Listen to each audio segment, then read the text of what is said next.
Hello. Hey, hey. I am attempting to keep dogs from fighting. All right, get up here. She can't touch you. Nope. Sit. Just sit. Get away from my plate. That's right. We have a new puppy on the show. Sit and stay. That doesn't mind.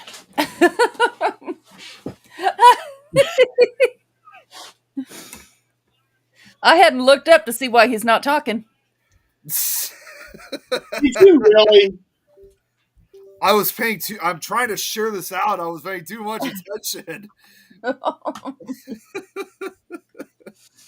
Hey, Tom's in the chat. Tom, happy birthday. Hey, Denise, haven't seen her in a while here.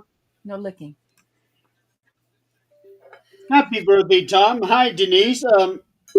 Actually, Denise, it's a good thing that you're here because our opening topic tonight is actually about that plane crash that happened in Kentucky. What was it, yesterday or 2 days That ago? was 2 days about ago. 2 days ago.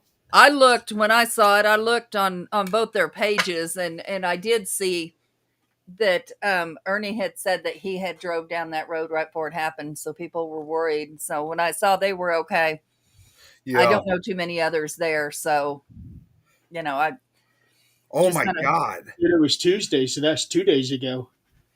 guys! Okay. So this talk about the plane crash. I just went on Facebook, and I know, I know Ernie and Denise are not big fans of this person, but Keith H had posted saying he said some people have been asking how close we because they were closer to where the plane crash was.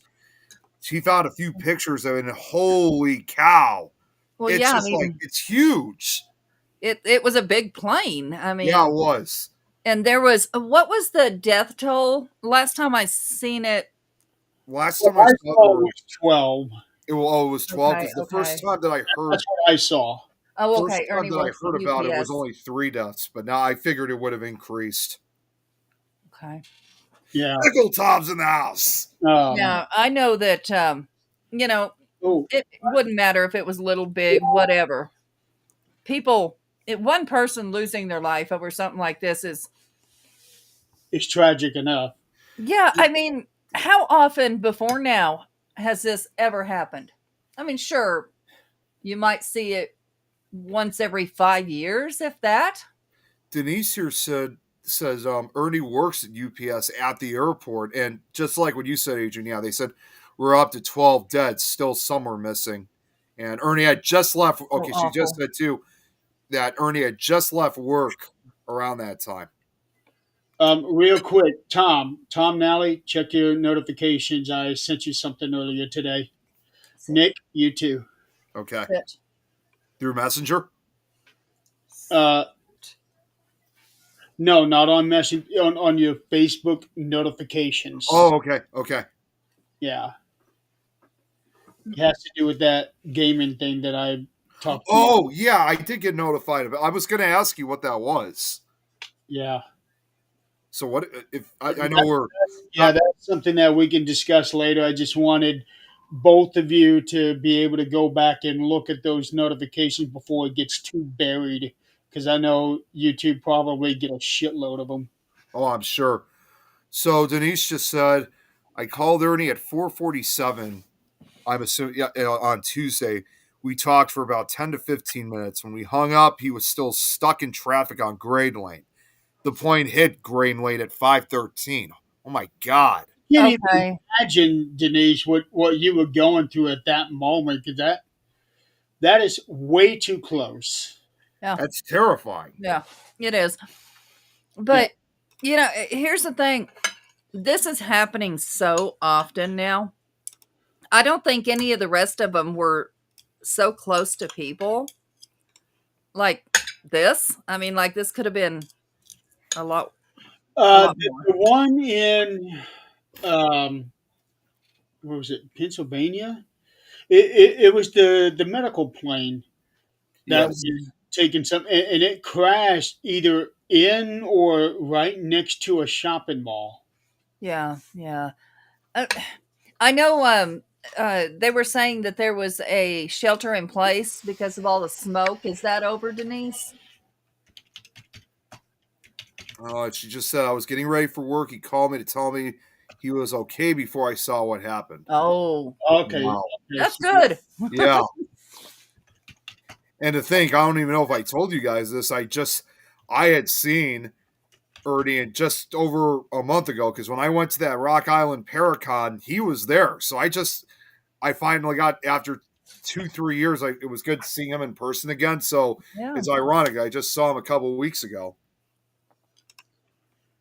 And Jeremy Tom said that he accepted.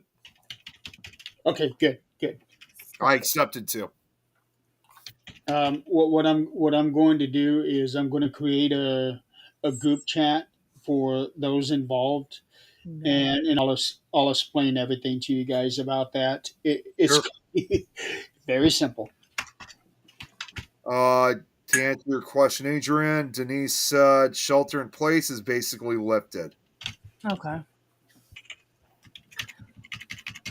Yeah, that had to be terrible for them. I mean, it had to be terrible to try to breathe. Oh, I'm sure. I saw a video about an hour ago. Somebody was literally right there because the plane came down this building, and this guy that just happened to have his dash camera on Mm-hmm. was on the other side of the building. I saw the landing gears down, so this plane was trying to land Mm-hmm. because what was it, failed engine? I think it was Awful. failed engine, or engine caught fire or something, and the plane came down. It was trying to land, but something went wrong and it exploded. Mm. I often can't help but wonder. I mean, I'm just guessing, obviously, because I'm sure this entire situation is still under investigation. Um, Actually, wait, Denise said businesses along that road are closed and people are out of work right now. The explosion hit businesses too. So that would explain then why the death toll has risen, because when we first heard about it, like I said, there were only 3 deaths involved. That was probably involving the crew members themselves on the plane. But now that it's hit other businesses, that pretty much killed others on the ground. So that's probably why the death toll is continuing to rise. And Denise just said plane was just taking off. It never went airborne. Okay. Okay. But what I was going to say was, again, I know it's going to be a while. It's going to be under investigation. I don't know if I ever told you guys this before, but 10 years ago, prior to me working at the grocery store I work at now, for 2 weeks, I actually did work for a package delivery company. It was FedEx Ground.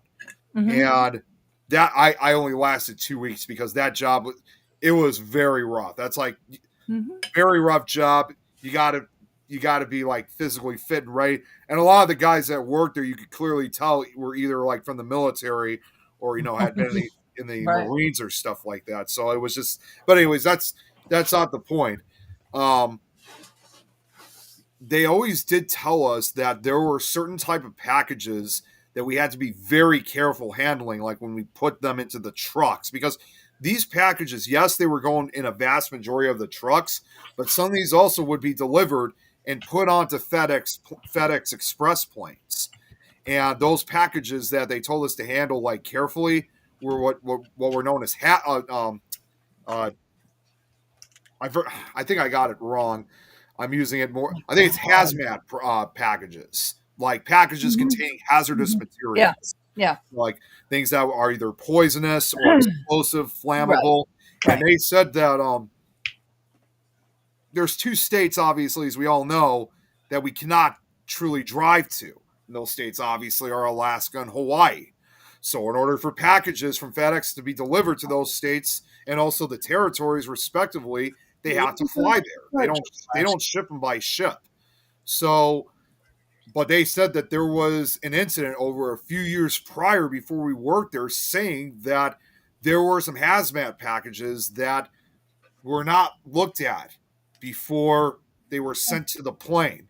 And so the plane took off, and unfortunately those hazardous packages, some of them began leaking.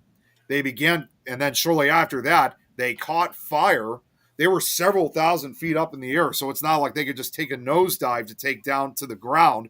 And part of the plane, and as a result, part of the plane exploded. It went down and then crashed down to the ground, killing everybody in it. So I wonder, again, I'm not saying it could be maybe hazmat materials, but still. Denise just said, yeah, it's hazmat. 38,000 gallons of fuel heading to Honolulu. So this is exactly that's So exactly what I'm talking about. Then it must have had hazmat packages. Yeah, well, it's not packages. I mean, they knew. Oh, it's 38,000. They knew what it was. 38,000 gallons of fuel. But I guess the only bright side of this would be it wasn't a passenger plane where everybody died. You know. Either way, it's tragic because it is. Because even if there was only, in both cases, with this one down in Kentucky and the one that I just explained that happened over a decade ago, yeah, there may have only been a few passengers on board, but unfortunately, everybody on both of those planes were killed. Yeah. There were no survivors. Here's what I'm looking at right now. The crash has killed at least 13 people now, 13, including all 3 on the airplane. So right. Yeah. Denise said the engine caught fire, fell apart, and it malfunctioned. Yeah. Even that is a freak accident that could have happened, at any point. But, I wonder how much of not having enough staff for, not just the airports, where they check you and all that, or the air control, which obviously this was not an air control issue, but how much of this?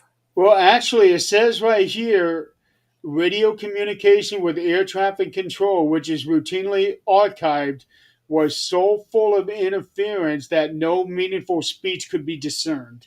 That's sad. Yeah. But, even at that, are we short on mechanics at this point? You can't type.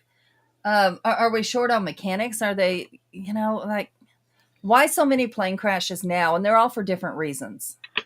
Yeah. Oh, the plane was 34 years. Well, okay. 34 years old. So this was not like an old that's an old plane. Well, it's not like a plane that's like 50 or 60 years old. Like that's one thing, but 34, yeah. 50 or 60 is usually decommissioned. Okay. Unless, I guess, they put in a new engine, but you may as well buy a new plane for that. Yeah. Well, to also go with what you were just saying, Adrian, funny enough, again, 10 years ago, there actually was a show that lasted for about 2 years, believe it or not. They had it on the Weather Channel that was called Why Planes Crash, and it's involving plane crash. Although I think most of the plane crashes that they were covering, obviously, because it was on the Weather Channel, was more weather-related. But every now and then, sometimes they would talk about a particular plane crash that may have had little to nothing to do with the weather, but was still suspicious of it, if that makes any sense. But am I crazy, or are we seeing more now, or are we just more aware of it, or are they broadcasting it more? I mean, well, we are in the age of where everybody has a camera. Yeah. 10 years ago, I don't think dash cams were a thing, unless you were a policeman. That's what I was going to say, unless you were a police officer. Yeah. But I do know that plane crashes or plane incidents have been happening. The first one that I recall was, it wasn't a crash, though it could have very easily have been. It was the one in Hawaii where it was going from one island to another, and part of the airplane, part of the top of it came off. Yeah. There was a movie made about that too. Denise said here, hey, Kelly, the first plane since the incident took off today for Honolulu, and everyone stood on the dock in silence and watched it taxi out and take off. A tribute.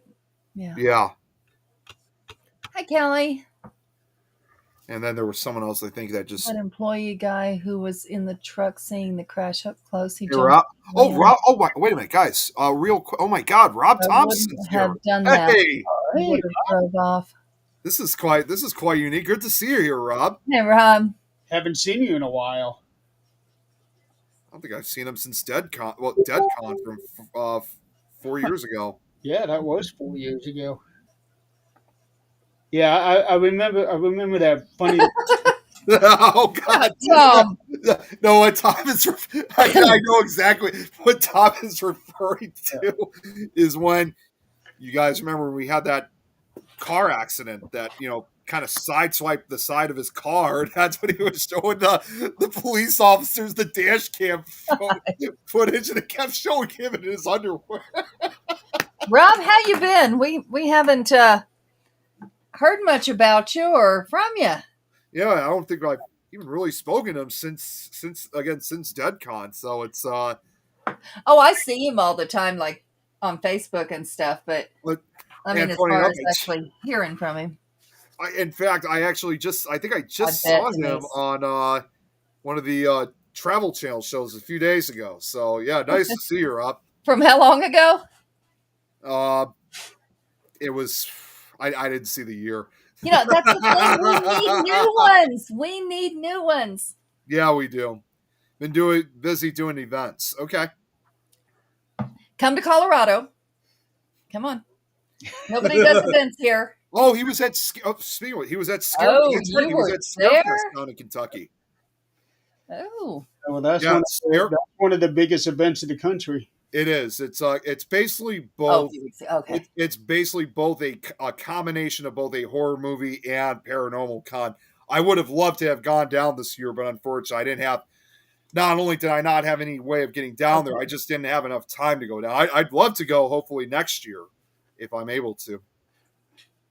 I wouldn't mind setting up there, but it is just so damn expensive. Yeah, it is. Anywhere you got a name, it's expensive. It is. Although I really wish I could have gone last year because they had a special tribute. Not only was it just like another scare fest that they had last year, but they also did a tribute, in fact, believe it or not, for the late actor Ken Page, who voiced Oogie Boogie in Nightmare Before Christmas, because he passed away last year, and they were doing like this whole tribute for him in his honor, even though he was not like a true horror icon because of the character he voiced.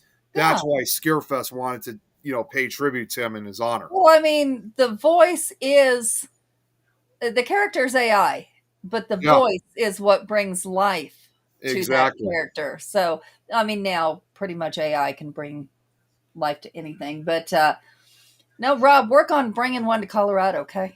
Yeah, Rob. So he was at the main Paracon too. I wasn't able to go to that one either. We have nothing here. I'm telling you, what they have here is like little fairs that feature like healers and psychics and things like that. It's time to come. Yeah, come on.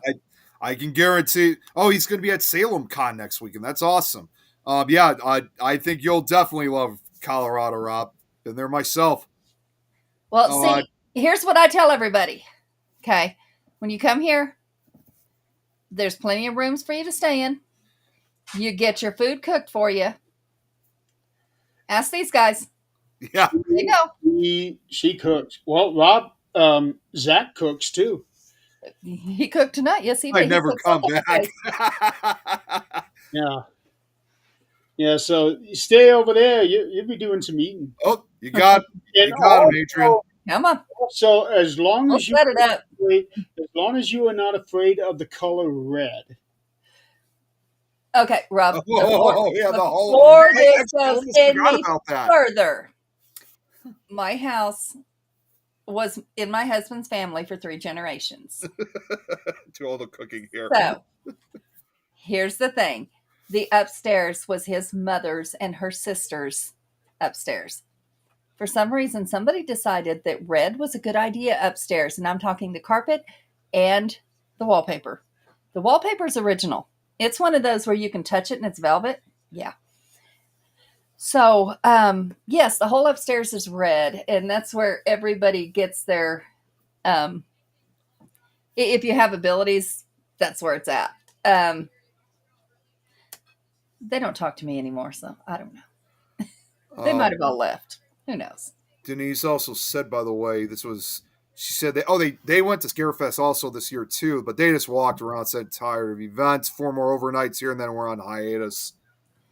Yeah, I guess it is that time of year, especially here.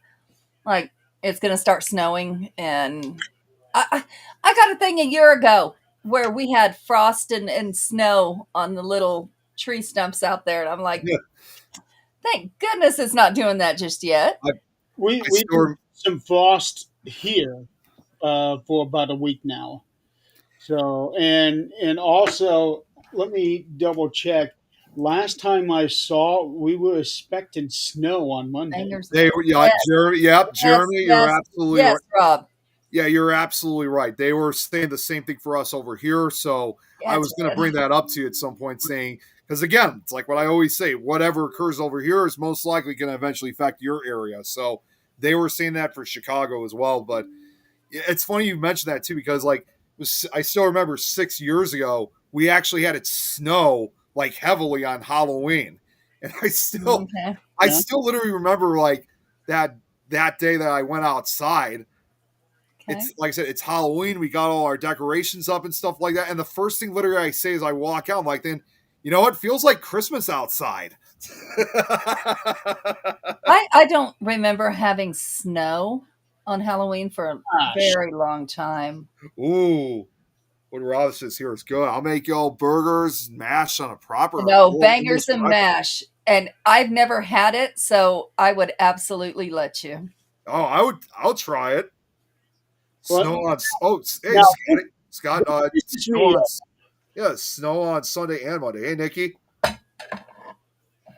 This pisses me off. So we weren't supposed to get anything until Monday, and that's snow. So this weekend, I was going to work on my outside decorations for Christmas to get it all done and out of the way. Now my phone is saying we're getting rain tomorrow. I am not putting up Christmas decorations till after Thanksgiving, and Yep. I'm gonna wish I wouldn't have done that. I think I'm gonna go ahead and put lights up. Here Send you me go, Adrian. on there. I put Don't everything tell up me before, yes, I will. I put everything up before Christmas so that Thanksgiving lights go on. For That me, as you guys can see, I already started putting. We're waiting too. As you can see, I'm putting my Thanksgiving stuff up already. So, unlike everybody else, we're patient enough to show. Instead of getting our red and green out, we're getting the yellow and orange out. Oh, I'll make you Vegemite sandwich if you like, Nick. What? Give you What? a burger, Adrian. Oh, Rich what? Bill, Scott. All right, sounds good. I Adrian. know Adrian's been asking me to make my spicy enchiladas when I come over in March. Um, um, Scotty, since we let the secret out, okay, come on. I don't know if you saw Adrian when I was. Yeah, Rob said, send me a ticket and I'm there. So, you got him, Adrian. Don't get snow down here in the south. Braxton said during Halloween. Some cold nights, maybe, but no snow. Oh, I was going to tell you, just kind of a side note, we got another residential tomorrow, Saturday. Braxton. Okay. Christmas wreath around the Around the Thanksgiving turkey. He's referring because again, I'm putting Thanksgiving stuff up. But and that's you guys will see eventually later. I don't know if you guys have seen. I mean, I actually do have not just decorations, but lights too for it. So Oh, we know.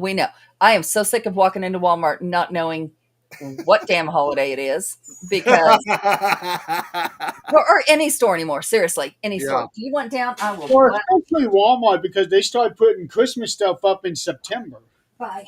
Yeah, they do. Oh yeah, and it's like okay, so we're going to eat turkey while we're putting up the Christmas tree in our Halloween costume. I mean, like, Well, what's going on here? it's going to get to how they do it on Nightmare Before Christmas. They celebrate Halloween on Halloween night, and then November 1st, that mayor guy's already got plans for the next Halloween. I know. Yeah. No. Slow It's down. Let's relax a minute. Yeah, really. one Rob, holiday at a time. Have you seen Nick. where they're trying to do a blackout for Christmas shopping, like the Black Friday and all that? So, since Scott's here, I want to announce tomorrow the sixth season of 13th Dimension starts. And I'm going to have Scott and Tim on, and we're going to be talking about suicide awareness. Awesome. We'll get to have the old crew back again. Pretty much. Rob's like, Nick, can't Spookiness wait to and gobble horror gobble up still some I've PG already got goodness. some ideas for a couple other shows with them, but I need to try to get all these shows in because after tomorrow, I'm only going to have 4 more weeks before I'm going to be off camera for 4 months. Right. So I 4 need, damn months. Holy shit. Jeez. know. It'll go quick. you get. For who? For who? Well, so Well, I mean, for us, like before you know it, Jeremy will be back on. But I know it. No, it. With all jokes aside, Okay, I will remind you of that like 3 shows in. But I was gonna say, with all jokes aside, no, Jeremy, I definitely wish you the best of luck when you do get that surgery.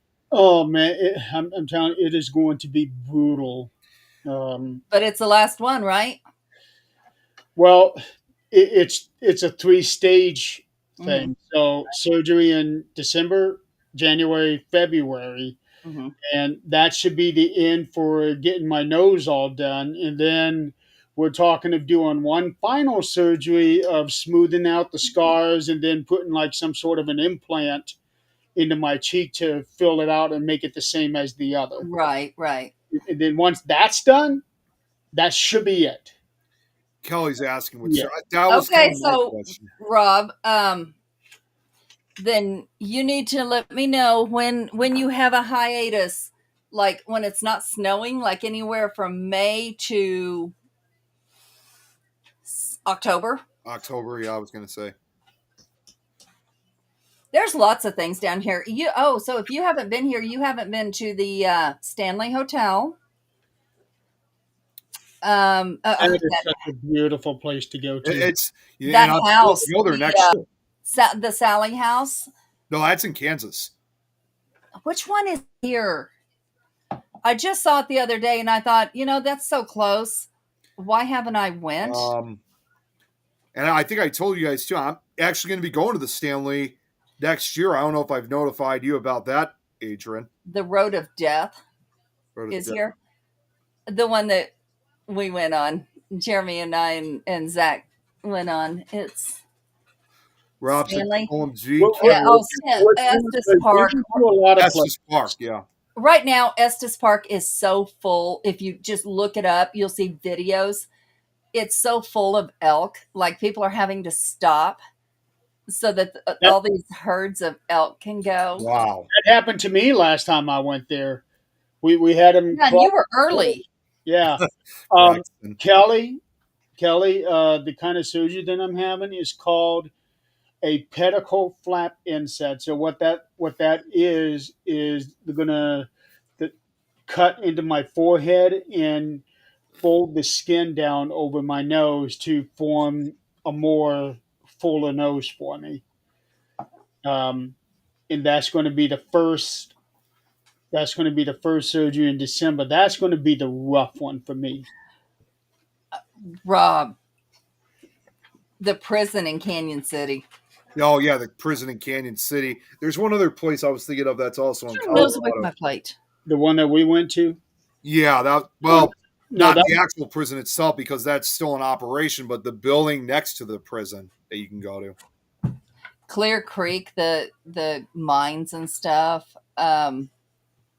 Cheeseman Park. Gee, I was about to say Cheeseman Park's I another. wasn't so impressed with Cheeseman Park. I mean, I never felt anything there, like nothing. But it was where it was a cemetery. He was hired to take the bodies out because they got paid per coffin. They would like dismember and put like an arm in one coffin, a head in another coffin. It was Which, Yeah, Matt, believe it or not, I don't know if Rob would know this, so I'll just throw it out there. That, in a way, actually became partially the inspiration for the movie Poltergeist because, No, I did not know that either. yeah, because like, oh, you didn't know that either? Now, No. that served as part of the inspiration for the movie Poltergeist because the only difference was that it was not involving dismembering corpses. This was that case where, because there's that famous scene near the end of the movie where the father is saying that you moved the cemetery, but you didn't move the bodies. You son of a bitch! You didn't move the bodies. You only moved the headstones. You only moved the headstones. So, and then we have the last survivor of the Titanic. Yes. Her house is there. Unsinkable Molly Brown. Her house is up here. I have not went there either. The reason I haven't went there is because I feel like it's really hyped up. So a lot of things that are really hyped up really disappoint. So I just haven't. But there's lots of things. Of course, Denver is less. It's an hour away. Yeah. Well, also, oh, here's a nice are there message. any buildings left standing at Deerfield? Yes, they are actually restoring them. Here you go, Jeremy. What Kelly just said to you. Yeah, it's going to be rough. I just know that after that first surgery, I am not going to want to be seen anywhere because it is going to look so hideous. I've seen pictures of it. But It's pretty. let's think about. Look at a picture of you when you first started coming back on camera. Oh, I know. Look now. I mean, like it is a world of difference. Yes, it is. And so, yeah, I'll still be recognizable. I'll actually be looking closer. Or I should be looking closer to what I did before I got hurt. Yeah, I mean, the fact you survived is exactly. That's where I'm stuck on. Anything else, I don't give two shits. It's the fact that you survived. I know Dad and I still talk about that now and then. What surprises me the most is not that I survived; is that I never lost consciousness. It should have knocked me out. I was telling somebody about that. I don't remember what we were talking about, but I was telling somebody about how you knew you were hurt, but you didn't know the extent of it, and people were looking at you and like ready to pass out. Yeah, all I knew is that I got knocked down, and I just saw that I was bleeding. That was it. Yeah, you didn't feel any pain. I didn't know anything near the extent of what was happening until that next day. Oh, you've been to that house, Tom? I was going to say, Tom said he's been there. Did you feel anything? Did you was it worth going? You're getting quite the loving messages right now, Jeremy. Yeah. Well, of course. I appreciate that too. Yeah. Glad everyone's sending their thoughts. Definitely. You all need to stop being so damn jealous and go somewhere. Seriously, all of you. I'm done. I'm done with dogs. Go. Good luck with that. Especially since now I have 2 fosters. Not counting the dog, I have 2 kitten fosters, and they have to be in separate rooms. Okay, so how many animals now do you have? You got dogs, I don't know. and this is perfect for Bill Murray to come in. Dogs and cats living together, mass hysteria. Not at all. That is probably Not at all. best lines ever. So the 2 foster kittens, I won't even have them another 2 weeks, and they'll find their home. Our time with them is almost done.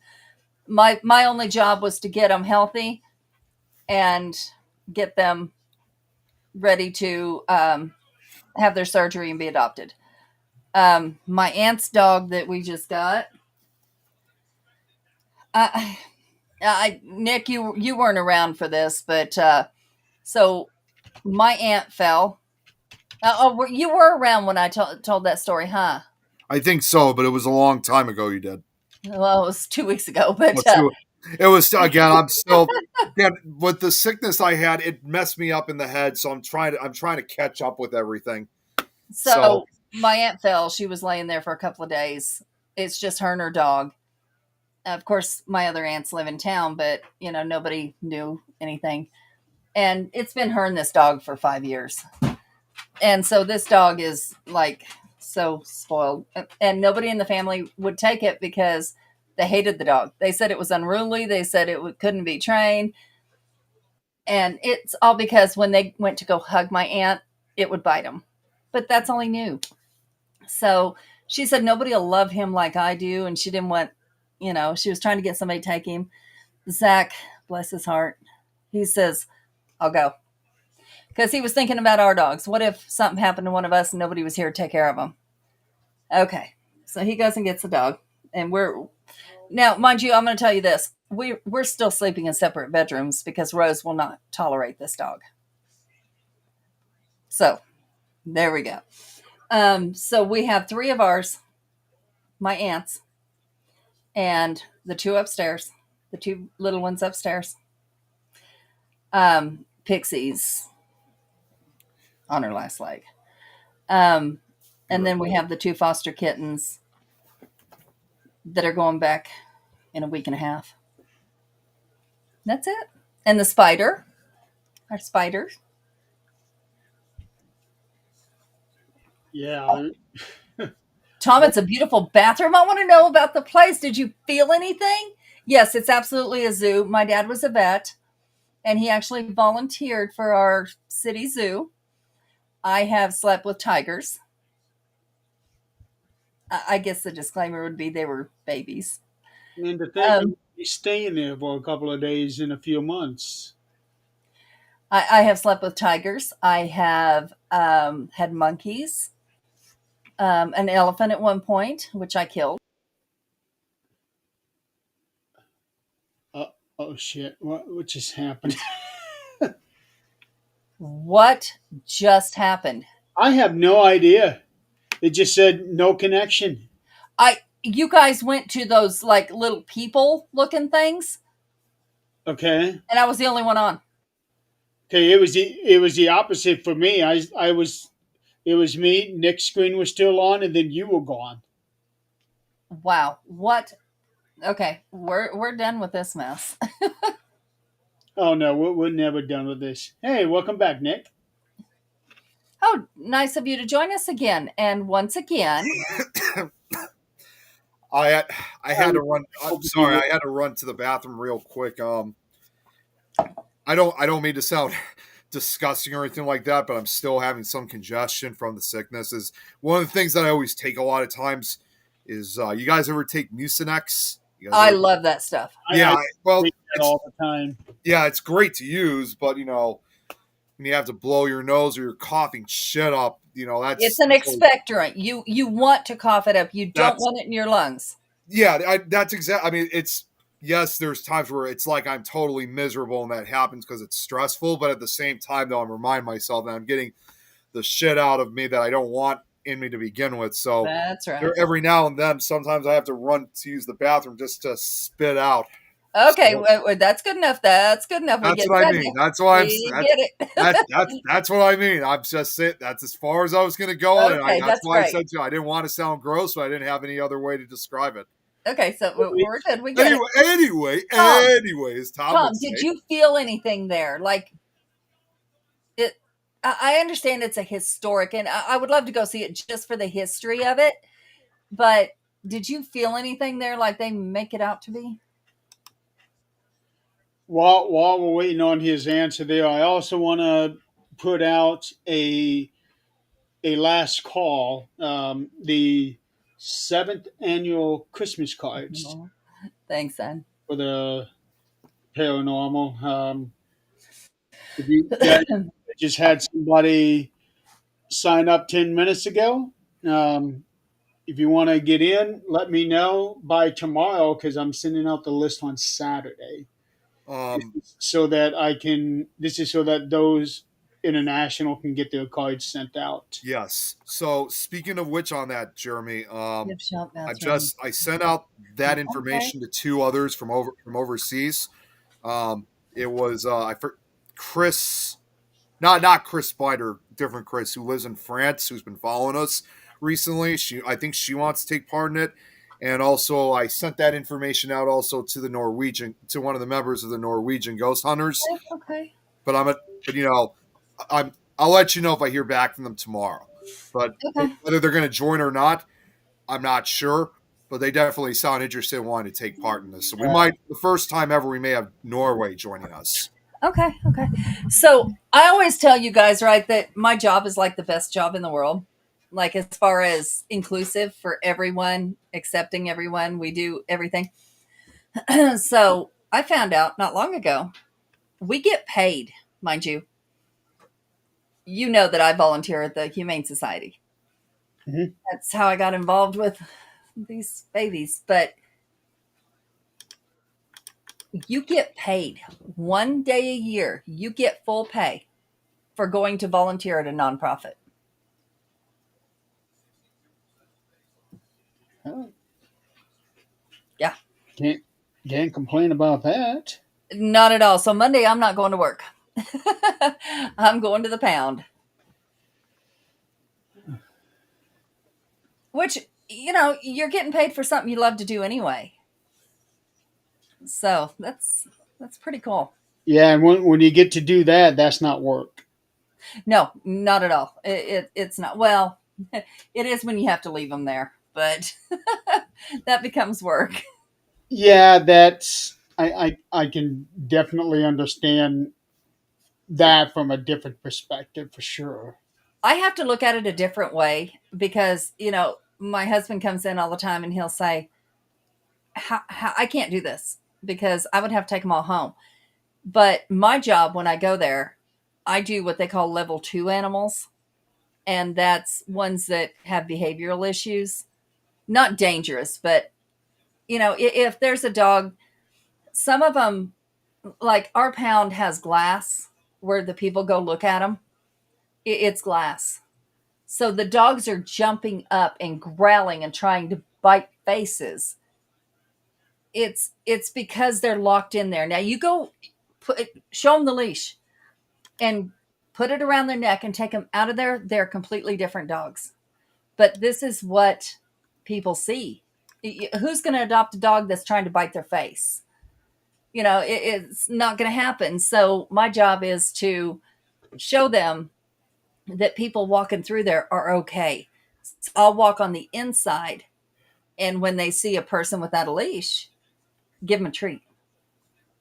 You know, And I have seen videos dogs barking at each other um, through a glass door, and then somebody opens the doors, they shut completely up. different. Yeah, exactly. They do that That's all. called barrier guard. They don't like barriers. They're scared of them, and the reason they're acting out like that is they are scared. And it doesn't show their personality. It really doesn't. The dogs that you see, you walk through a humane society and you see the dog who's laying in the corner and just looks up at you like with one eye and puts his head back down like he doesn't care. That dog's given up. He doesn't think anybody wants him. He has been passed by too many times. And I have seen because I see these videos on TikTok all the time. I see those, and then I see reunion videos. yeah, yeah. People who have not seen their animal for months, and Yep. they're just walking by to see if the dogs recognize them, and they recognize them Yep. every. Some Yeah, it's Here's the some of them. It's like, is that who I think it is? And then get closer and closer, they and then smell they them. get all excited because it is the person they think it is. Yep, they smell them. The thing is, animals don't forget. They also don't forget the abuse. yep, So you have to. Like baby girl. I will never get her to where she's not skittish, no matter how much she's loved, no matter how much she has never been hit again. Something has happened to her. I don't know what. But now that is ingrained in her, and there's nothing I can do about it. But, some of these animals, my job is to go in and show them love. There's one guy, and I don't remember his name, but he's on Facebook.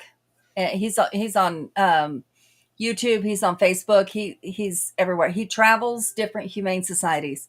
I have so much respect for this guy because what he does scares the shit out of me. Him and his wife will travel, and there'll be an animal that they know nothing about, and they call it either a problem animal, a dangerous animal, or one that's just given up.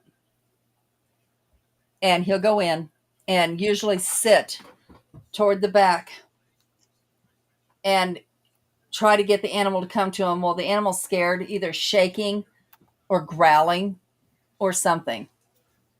And he does different tactics, and he is amazing. He also has a leash around his neck in case he has to grab and pull it away from him. But he does amazing work. Like some of them, he'll say, okay, his wife will be looking up the history. What are y'all playing with? Heard something clackering around. I heard something. Oh, what the hell was Somebody's got that? something they shouldn't have. But Well, this is what happens when you decide to put the dog bed on top of the desk. well, and he's right here. Oh, yep, here we go. This is Zach's doing, not mine. He does not get on my desk. Well, But he that could be a problem later on, it's going to be a big problem, but not my problem. including the kitchen counter, Oh no, he can't. He can't do that. But not the table. it's one of those things where he'll tell the dog, "It's not your fault," or "You're so cute," and you can just see him relax. It's like dogs know your feelings, your intention, and it's so strange. But yeah, my job is to try to get them social enough to be adopted. That's all I can do. You need to sit down because you're not social and you're not getting adopted, so sit down. Oh, Jeremy, see, Mary messaged from Lay Grizzly's profile. Lay down. You mind so well. I heard about this earlier. I saw that earlier this morning. Sit, please. Sit. You know no commands. None. And see, it's dogs like this. People think that they're bad dogs, and they're not. It's people. Yeah. Well, without giving away anything, so Grizzly Chris, he has his own network, Uh-huh. Good Outlaw, and he also airs a bunch of shows on Things Network. Well, he's been going through some things, and has been for a little bit. Mm-hmm. And according to this, it looks like everything kind of came to a head over the last couple of days. But it does look like he is doing better. Good. But it just looks like he's gonna have a bit of a recovery. Right. Okay. Well, that's good to hear. Yeah. Well, we all know. Well, okay. So our little community sticks together. Yes. I'm looking at the rest of the community, going, "What the hell's going on right now?" But we have no part of that. So our community sticks together. And Mary, if he needs anything, message me. Well, they just moved half a year ago. They were in Kentucky. They were actually really close to Waverly. Okay. So they were kind of in the Louisville area then. He He was going to come to, I think it was the last time that I went to Waverly, and then something happened. He wasn't able to. But they've since moved south. Okay. Yeah. Jeez. I did meet up with both Chris and Mary back in May. She's the one that did that aura photography. Okay. Right, right. Yeah. When I was showing all that stuff during the show, Hmm. Mary's the one that did all that aura photography on me. Oh my God. You and your green ass. Sorry guys. No, I was just looking something up. There was something I wanted to bring up too. I mean, this was kind of in regards to with what we were talking about earlier involving the plane crash, but then I also was just looking something else up.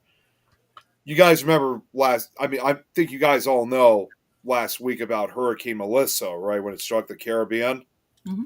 There's another typhoon that's currently happening right now as we speak. So a typhoon in this case, currently named Typhoon Kalmagi, I think, if I'm saying that correctly. And it's currently impacting Vietnam. And it also devastated portions of the Philippines. The death toll is already pretty high, too. It's 188 plus, Jeez. probably more. And You know, in addition, 82 plus injuries, and also there's 130 others that are currently missing and probably eventually will be presumed dead. yeah, yeah. Well, my son brought something up, and you're a weather buff. Maybe you might understand what he's talking about.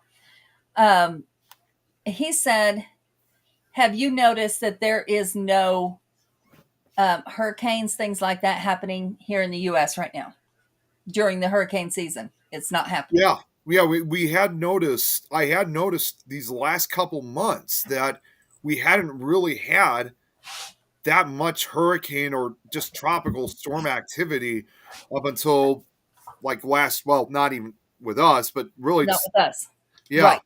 That's And why he I did said, notice that. So I even thought to myself, something's not right. So "Stop it." what were you going to say though, Adrian? And he said the last time that happened, it caused something here that, like, there was real hard winters, or a real hard winter, very hard freezes the last time that there was no hurricanes. Like, that's correlated somehow, somewhere. Yeah, it's hard to really say, but I just the fact that we hadn't had really any hurricanes, at least impacting over here, just like what Braxton says, sounds similar to Katrina's aftermath in a way. Well, yeah. Oh, that Well, that was I don't know devastating. that anything has equaled that Well, here. I was going to say maybe Here. except like Hurricane Camille, but that's pretty much it. Andrew Um, Andrew was pretty devastated. Andrew, it's actually what's kind of ironic is when Hurricane Katrina hit 20 years ago, it hit with such similar strength compared to it hit almost the exact same areas and paths like Hurricane Camille did back in 1969, that sometimes Hurricane Katrina is actually sometimes known as Camille's deadly daughter because it struck Yeah. with such similarity and it struck the same exact areas of Louisiana and Mississippi. But I just had that feeling that something just was not right with the fact we hadn't had any hurricanes whatsoever. But I will admit, when Hurricane Melissa formed, like almost 2 weeks ago, I know it didn't impact until last week, but I just remember getting word about that. Forecasters at the National Hurricane Center in Miami, Florida, were tracking this, tropical wave off the western coast of Africa. Now, for the most part, it became very poorly organized until it reached the Western Caribbean Sea a week later. In other words, hurricane, that was also kind of strange too, because Hurricane Melissa formed from an African wave, like many hurricanes do. But what was unusual about this one was the lateness of the season, and that's when over the next couple, like 2 days after it reached the Caribbean Sea, it was a tropical depression. Next 2 days, it was a tropical storm. Then, like a day or two later, that's when Melissa became a hurricane, and that's when it Yeah. intensified rapidly, surprising forecasters. And as you guys know, Hurricane Melissa then became a monster Category 5 storm in the middle of the Caribbean near the end of October. That's a very rare event. Nobody expected Melissa to get that strong. So, Yeah. Well, I don't know. Let's see if that's a pattern. Let's remember and see if our freezes are even worse this year, if our winters are worse this year, and see if that's somehow correlated. Nikki, that is adorable. I would love to do it, but that man is scared to death. He shouldn't be there. Braxton here says only the tail end of Katrina came through his part of Louisiana northwest section. It wasn't nowhere as bad as New Orleans was. I was in New Orleans when that happened, and Nick, unless you want us to say Illinois, repeat after me. Repeat after me. New Orleans.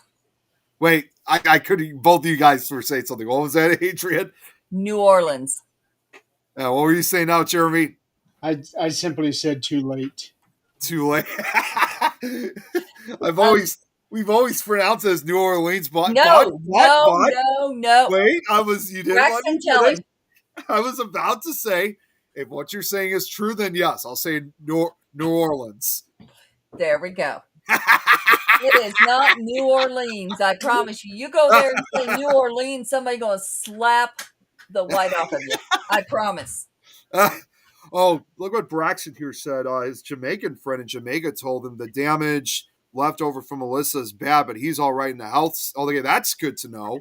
Right, yeah. Well, and I was there, unfortunately, Braxton, 5 years after this happened. I was helping take FEMA trailers down, and there were still bodies being found. I will never forget. 5 years later, 5 years. Can you imagine? These people were displaced. They were displaced all over. We had some in New Mexico. We had them everywhere. But 5 years later, they still couldn't go back to their homes. Nolans. Yeah. I'm looking on here with aviation accidents. Mm-hmm. Yeah. Okay. And there's a bunch of them every year, but the absolute worst ones, in terms of the number of them, being 2008, 2009, 2010, those back-to-back years seem like they had the absolute most. Oh yeah. Yeah, the ones from years prior are even worse. No, 08, 09, and 10 are the absolute worst years that I've seen so far. One of the worst ones I know of, and this happened here in Chicago, was, maybe you heard of this one, Jeremy, was Flight 191. I'm not talking about specific flights. I'm talking about the number of flights. Oh, the number of flights. Okay. Never mind. I thought you were referring to actual different plane accidents. No. 2008, 2009, and 2010. Those 3 years seem to have the most each year. Okay. But there's a list that goes all the way back. I'm not surprised. Yeah.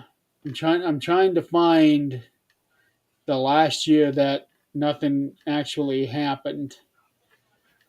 And I'm in 1966. So it seems like every year since 1955 was a very good year. 1, 2, 3, 4, 5, 6, 7, 8, 9, 10. Only 11 accidents. Wow. That year. That's 1955. Of course, there weren't nearly as many flights. But 1944, only 2. Yeah. So get this. This is something more from the historical side too, and this is just something involving Melissa. Um, they say that was Melissa is currently the strongest tropical cyclone worldwide in 2025. It caused catastrophic damage upon making landfall in Jamaica and was the strongest hurricane to make landfall on the island, surpassing that of Hurricane Gilbert in 1988. And they actually say that they're also comparing Hurricane Melissa to the Labor Day hurricane of 1935 as far as wind speeds are concerned, because the Labor Day, both hurricanes, they're among some of the very few hurricanes that actually gave winds of up to 200 plus miles an hour, which almost was like a giant tornado essentially that was going through. So they that definitely made history. And you know, it's funny what Braxton was just also saying, that he had a friend of his who lives in Jamaica. Ironically enough, I work with an employee who she's of Haitian descent, and Haiti was also hit by Melissa as well. And I thought about her family immediately. So when I came back to work earlier this week, I said, you know, I heard about what happened down in the Caribbean, like in particular Haiti, and the death tolls are almost about the same for both Haiti and Jamaica, respectively, like 30 each. So I, of course, asked her, saying, you know, I thought about your family. You know, have you heard from them? Is everyone okay? And thankfully, I know Haiti's been through a state of poverty for the longest time, but she did tell me that many of her family members were able to find shelter. They were safe, so they made it through Melissa. Western part of Jamaica got hit hard. Eastern part got relatively easily. Yeah. Okay, Wind speeds were phenomenal with Melissa. there has been at least one airplane incident every year since 1919. I'm not surprised. Yeah. And I like, want to go to Jamaica someday. I've been to Jamaica. It's great. I mean, it's like I bet. it's true paradise over there. I mean, I bet it is. the You only ever been out of the country? it was only one of two times I've ever been out of the country. I went to Jamaica once back when I was in high school, and then I've also been down to parts of Mexico. And I mean, I was close to one point. Like when I went to the Michigan Paracon, I was not far from going to Canada, but we never entered Canada. But no, with Jamaica, that was just a 1 day trip because it was part of a cruise, and that was actually pretty fun. I would have figured that you'd have been to Canada before going to Mexico. I would have too. No, But sir. Oh my God. like I said, I've been close to the border. I've been close to the border, but never had actually been in Canada. But no, Jamaica, Adrian, I think you'd like it there. But yeah, like I said, with what they went through involving this hurricane, it's Yeah. you know, they were even the weather. I even remember seeing the weather channel. They were saying a lot of prayers for everybody down there. And I actually went over the track because Hurricane Melissa, man, like what a checkered life it lived, because it formed on October 21st and it didn't dissipate officially until November 4th when it was far up in the North Atlantic. But get this. Yes, Haiti and Jamaica were the hardest hits, but of course, the other impacts it made because it hit other parts of the Caribbean was Lesser Antilles, the Dominican Republic, Cuba. It also did cause rough seas along the coast of Colombia and South America. It also passed through the Bahamas. Turks and Caicos Islands were impacted, Bermuda. But get this, even though it was no longer a hurricane by this point, it was just an extratropical cyclone. It actually did briefly make brief landfall here in the U.S. in New York Mhm. because it was just heavy rainfall that affected the eastern U.S. It was from pulled some of Melissa's moisture northeastward. Unfortunately, however, in New York City, 2 people were reported to have drowned from basement flooding. Yeah. And between New York and neighboring New Jersey, over 15,000 customers lost power. So even though Melissa by then was not a hurricane anymore, unfortunately, 2 people here from 2 American deaths were reported from this storm. Well, my brothers and my sisters, their dad is from Ethiopia, and they want to go visit Jamaica just because. Uh, I don't know what the correlation is. Anyway, they have tattoos on their hands that say "Island Boys," and uh, when I think of Island Boys, I think of Jamaica, Yeah, not Ethiopia. But yeah, I don't and know. it's When I hear the term island boys, I think of those two idiots that act like rappers and have like 1,000 tattoos on them. oh yeah. Oh, I don't know. Well, Yeah. I'm also going to say this too before I forget, because all this talk, like for example, in this case with Jamaica, another thing I can recall when I was there too, Adrian, which is kind of like what you would expect, is it wasn't all over the place, but it was definitely frequent. Is you definitely hear like obviously someone like you hear like Bob Marley music being played. I mean, that I was just love I love Jamaican music, not just Bob Marley, and that's not really Jamaican, but I like like those drum things that they. yeah.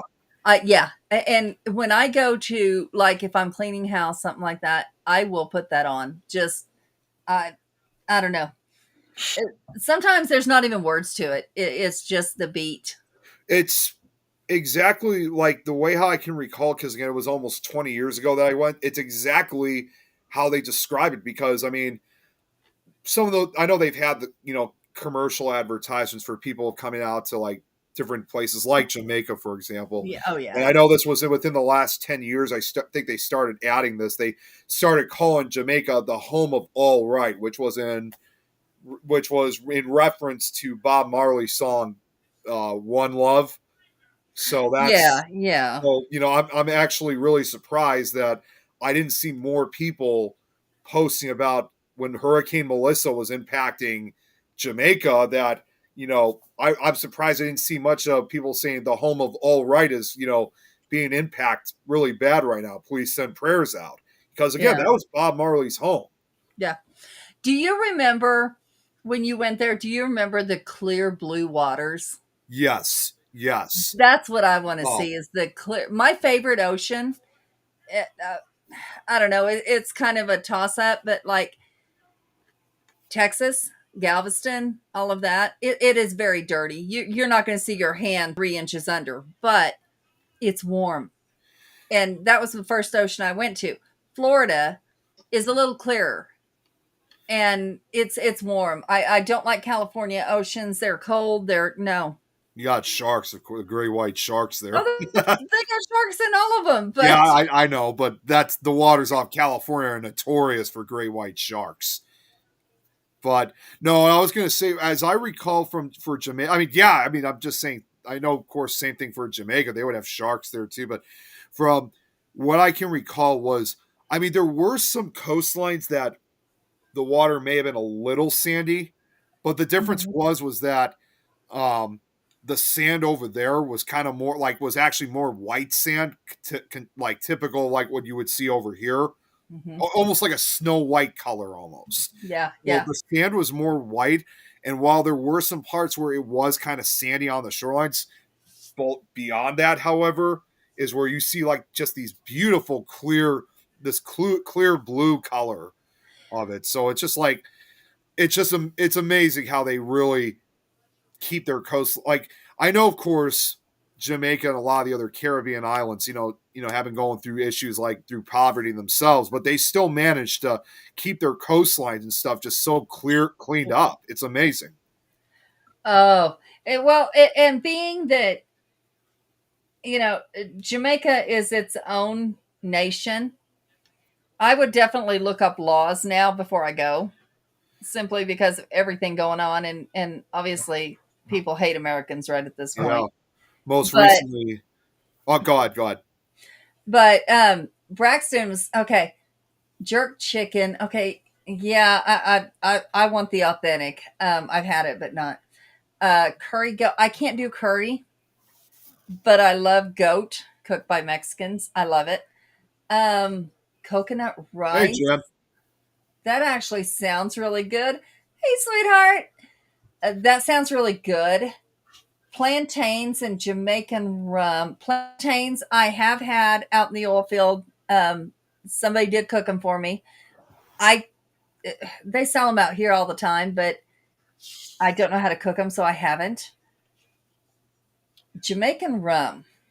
And also, Adrian, That I'd love to try. if you didn't know this, it was either last year or the year before, Jamaica had also just recently become a republic. So now they're called the Republic of Jamaica because you were Okay. saying about Okay. laws. So yeah, their government, they're just decided to make a change for the country. Surprisingly, I don't even have any. I have looked, but you guys know me being notorious with international connections. I did check, to see if there was anybody. I doubt I would have found investigators, but if there was just people in general down there that would have an interest in it. And unfortunately, until someone comes forward, unfortunately, I couldn't find anyone down there. So, I did my search. I don't know how open Jamaicans would be to the paranormal. They have their own religions there that They might do, but prohibit that. I don't know. they do, but they do have one location in Jamaica that's notorious for being haunted, and that's Rose Hall in Montego Bay, where the White Witch is. And typical, like you see with a lot of the Caribbean islands, of course, obviously, I believe Jamaica is no exception. They also have their culture of voodoo down there as well. Oh, I'm sure. I am quite sure. Yeah. Go to Nolans and find out that voodoo. Yeah. That's I saw one of the old paranormal shows. Go to Brandy's. Yep. I saw one of the old paranormal shows. I think it was from Scariest Places on Earth, where they were covering new. I'm trying to get used to saying it correctly. New Orleans. Close enough. Close enough. We'll give it to you. It depends on who you talk to about how it's pronounced. I guarantee you go down there, you're not going to hear anyone say New Orleans. Okay. But what I was going to say in country music songs. Yeah. What I was going to say was, there was I think it was on Scariest Places on Earth that they covered a location down in that part of New Orleans, where they interviewed a priest. And they were talking actually about voodoo, saying like where it originated from. And he said at one point, saying voodoo came obviously from Africa. In his mind, he called it the triangle. Geographically, it's like the reason what he means by that is the voodoo triangle, which is Africa, West Indies, New Orleans. That's how he kind of looked at it. Yeah, wow. That's kind of how he looked at the areas like where the most majority of like voodoo activity is. You got the thumbs up from Braxton. You said it right. There is, and speaking of inviting like that, there is a Buddhist temple up here, a little ways up in the mountains. And I'm talking, they are, I haven't gotten to go there yet, but Zach and his ex-wife went, and they were invited to dinner, which they are vegetarians. So, of course, they had already gotten their fish and deer and whatever they were eating, but invited them in to eat. Zach was out there with his son and had his hands down, and all of a sudden there's something warm on his hand, and he looks down, there's a deer nosing his hand. Oh, wow. Like, people are so calm up there. And, wildlife, obviously they've been fed by humans or they wouldn't go there. But, the demeanor, the calmness where animals want to come to you. And those people were so inviting. You don't have to eat what we eat. You don't have to, thanks. Believe what we believe, but come on in and we'll feed you. So I thought that was pretty cool. That is. Braxton said here, talking with a few Jamaicans in person and on social media, I noticed they are friendly, open, and welcoming as heck, even inviting you into their crib and offering for you to stay at their crib while visiting. That's what I remember too. Was that the people down there were very friendly. Yeah. I also would want to say the same, even though I've never been there, because again, I'm kind of speaking on behalf not only just for Jamaica but also for Haiti too, because they got hit by Hurricane Melissa, and considering I know someone who originally was from there, that's pretty. I could say the same too for those that are from Haiti. In fact, I've heard. Bottom line of the people over there, they're also fantastic people. They're just full of life, full of love, and they're amazing. You know, even in poverty, these people manage to find a way to pick themselves up, and they just have a love for living and just being positive as best as they can.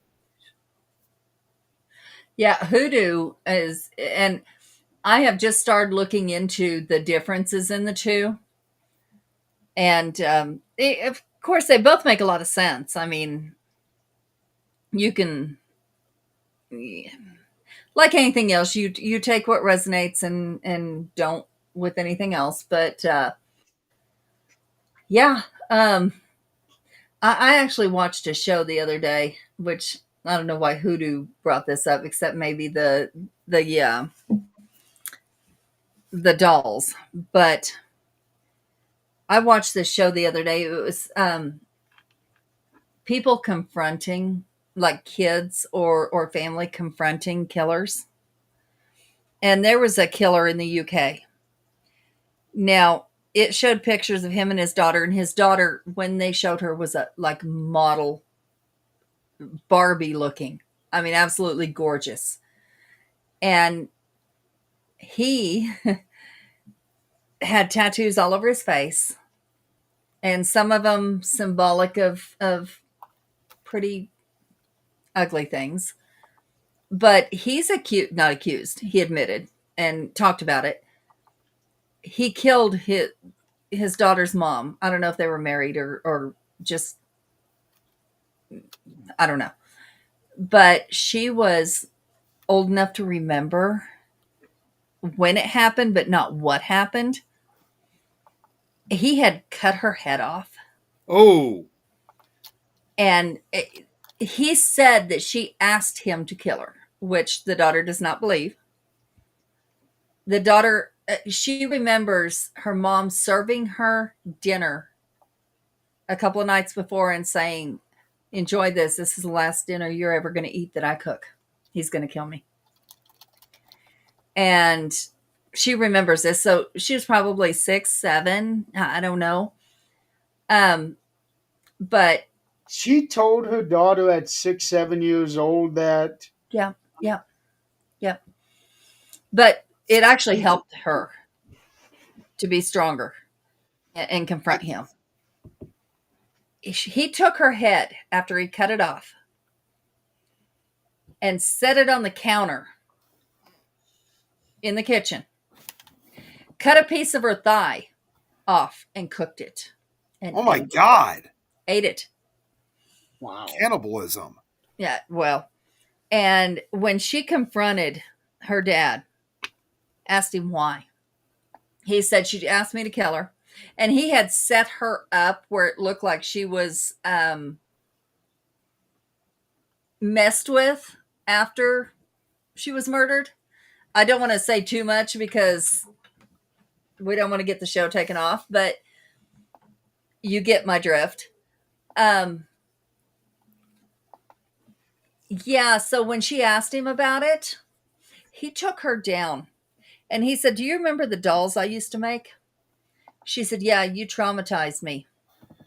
Now, these dolls looked like they were made of human skin. They were not, but that's what it looked like.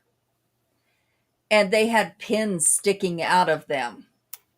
And she told the story. She was bullied in school.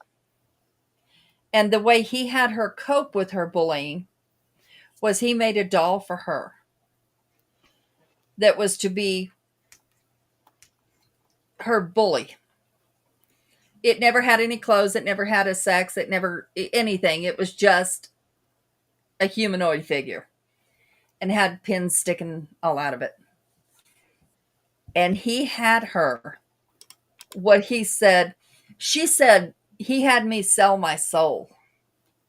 And he said, no, he corrected her. So I didn't have you sell your soul. And he said something differently. Said, but did it help you in life? Did it help you? Did you become a better person? And she said, yeah, my life did go better after that. So, he traumatized her pretty Wow. deep with all this. He claimed to practice those religions, but he obviously didn't know. And that's when I started looking into it, because he was saying voodoo, hoodoo as in one. And it's not one. But this man never served one day in jail. Not one day. And he said that the reason he did this and had her placed the way he had her placed, and the reason he took her head in there to have her watch him cook her, was so that he can go to the loony bin. That's crazy. Try to like reason of insanity. Yeah, said if he hadn't done all that, they wouldn't have took him seriously and gave him help. Now, if that's the truth, if he really believed that, I know our system is lacking a lot in the mental health area. But It's that like means, a lot in every area. yeah. But that means a lot of places are lacking in that area. Yeah, he did go to the crazy house, but only for a little while. Not long enough. And to watch him do that interview, they interviewed his daughter after she was able to speak to him face to face and ask the questions she needed to ask. And the people behind the camera were prompting her, like, didn't you want to ask him this? She was scared, because the last time she saw him was years and years before that. And she said his eyes black. Mind you, his eyes were baby blue, like so blue, so pretty. And she said his eyes went black, and that she was afraid the dark had come back in him. That's what she called it. And they kept prompting her to ask the questions that she intended to ask, because obviously they had them written down. They interviewed her the next day and said, did you ask all the questions you wanted to ask? She said, no. She said, he still scares me. And the look he gave me, and they screenshotted some of the looks he was giving her as he was answering questions, and very intimidating. Very. She said, you don't go up against that man. You don't have a different opinion. But he will never see my grandchildren. And he will never influence my grandchildren, because he is a poison. Once he's around you, he is a poison. And they showed pictures of her when she was around him as like 17, 18, 19 years old. She had her hair dyed black. And she had dark makeup, goth makeup looking stuff. She's actually a blonde, very beautiful young lady. But, that kind of goes to show, even as far as the UK, that people aren't paying attention. That they hear something and, oh, voodoo, hoodoo is the same thing. And they just go with what they hear instead of, they're not practicing this religion. What they're doing is just saying it, and it's an excuse for what they're doing. Which, if you look into voodoo or hoodoo, that is not part of the religion. No, it's not. They Absolutely. absolutely do not go kill people. They absolutely don't use that as an excuse. I mean, yes, death might happen in whatever's going on, but it's nothing like what he said. And to think that this man ruins at least 2 generations and never served a day, there's a lot of systems broken at this point. A lot. This guy have tattoos on his face. All over his face. Jeez. I Like found a star or something in the forehead. And I found it. yeah. I'm trying to look at the article, but it's foxnews.com, and they're not letting me look at it because I have an ad blocker. Okay. Yeah, Wiccans are pagans. Most Goths are Wiccans and or pagans usually. Um, so I'm Wiccan. Um, I wouldn't say most are because I do kind of go by the Gothic lifestyle sometimes myself, but I'm not Wiccan or pagan. the Gothic lifestyle you go by is Gothic. To me, Gothic are just depressed people. Seriously. No, you're right. You're actually right about that. That's why there's also that kind of there's also that term called there's also that genre of music of emo music because it's Right. all depressing lyrics, like Right. Green Day, for example, Right. Um, you know, or Chicago's very own band here too, Smashing Pumpkins. but Wiccan and pagan, are usually interchangeable because we do believe in a lot of the same thing until it gets to white magic and black magic. And then we differ there a little bit because pagans don't do that.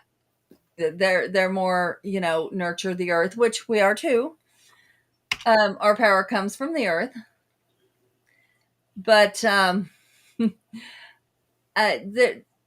if you think of a pagan, you think the flowers as a wreath on their head, and they're out there dancing naked, maybe in under the moonlight in the forest, whatever. Which is also a Wiccan ritual. You're not going to catch me out there dancing naked, but I don't live in the country anymore. That is not going to happen. But and nobody needs assaulted that way this day and age. But a Okay, lot of the beliefs are the same. I'm looking at it now. Did you say that she wanted him to kill her? That's what. Yes, he said that the mother wanted him to kill her. That's a story he told. Okay, story he told. Right. Told his daughter. What Tom And just said. Oh, sorry. Go ahead, Adrian. Sorry, go ahead. they said there is no evidence that she ever asked for that. Even if she did, there probably wouldn't be. It wouldn't hold. No, absolutely not. Nick and I seen haunted voodoo dolls. That's what I was going to bring up. Yeah, we did see haunted voodoo dolls from Jamaica at the Warrens Museum, which some of those dolls, like when they were like outside of Annabelle, some of those dolls, I have to admit, like I probably already said this before, but I'll say it again. They definitely have some very disturbing history to it. It's not even just what may be attached to these dolls, just the fact that they've been used for certain rituals and certain sometimes involving, like I said, both human and animal sacrifices. Just the history behind some of these dolls are just so disturbing and grim. Like things you put it this way, we were looking at outside of Annabelle, we were looking at dolls and other items from the Warrens Museum that I think most of us have probably never even knew about until that day we were there. Okay, so let's remember, do your research. Do your research. Yes. Because a lot of that is Hollywooded. Because, and I think Braxton can tell you, yes, voodoo can be used for evil, absolutely. But it can also be used for good. Well, no, I'm not, and I'm not saying that. I'm not saying that all voodoo's bad. I'm not saying that at all. Because It's not. when you really think about it, voodoo and hoodoo, I mean, they're. Just correct me if I'm wrong. I know this is a dumb question, but just are they seen as like basically religion themselves Yeah, too? yes. Okay, so then in that case, They're absolutely religion. okay, so in that case, then you're absolutely because in that case, when it comes to voodoo and hoodoo, I mean that means that it's pretty much no different than you would see with other religions like Judaism or Christianity. That's right. But yes, it can be used for good, but I think just like any religion, there is sometimes a dark side to it. Sure. Like people use in the way how we saw the things that we saw, I believe, could have likely been used for the dark side They of could have. Udor. They could have. It could have, but it's hard to say. Like you said, I'll have to do my research because like I said, these were items up until then. These were items I never even knew about. Other Right. than Annabelle. So let's take Tom's example for a reason. Let's take Tom's example for an example. This is what you saw, I'm sure. The shadow doll Yes, it had had human human skin and teeth. Okay. So let's break it down. How was this human skin? How did it get there? Did they sacrifice somebody? Did they murder somebody? Or was it after death? That's something I got to find out. I haven't figured that out yet. The human teeth. So let's say somebody took this skin after death, and the teeth. Who knows? They could have Regardless whether it was human or animal teeth, the teeth definitely looked real from what. Well, sure, from but let's say they're human, and they took them from somebody who's deceased. Could that be a ritual that they were trying to get them to be comfortable in the afterlife? And Hollywood made it into something that's not true. I really can't imagine that being a murder. And once somebody's dead, what are you going to do? Unless you're cursing their bloodline. I don't know. But that's a difference. That's like if I put somebody in a jar and Nick, I know you don't know what I'm talking about. I'm not talking about literally putting a human in a jar. What I'm talking about is putting their energy in a jar. Their energy, yeah. So I put somebody in a jar and do a freezer spell. That is to stop them from doing what they're doing or interacting with me or whatever the case might be. It's intention. It's like the same as a Dybbuk box. You're taking. Oh no, it's not. I thought it was contained. Like you're containing whatever's in it, though. You, in a way, you are, but your intention is what matters. So let's say I'm doing a hot foot spell. What that is it means go away. Like, get away from me. Don't, or get away from whoever it is if you're doing it for someone else. Like, don't come near me. Hot footed away. Okay. Somebody could also see that as evil. Pagans believe in, and some Wiccans believe in the sevenfold rule or the tenfold rule. What you do to someone comes back to you sevenfold or tenfold.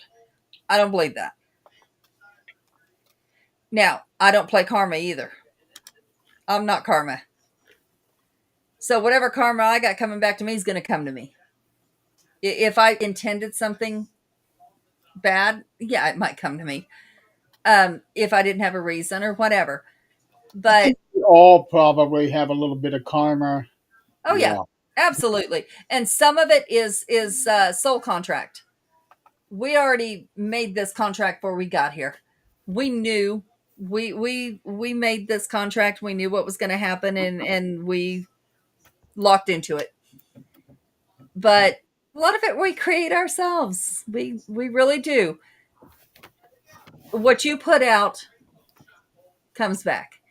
Now, a lot of people think, I do good all the time, and nothing good ever comes back to me.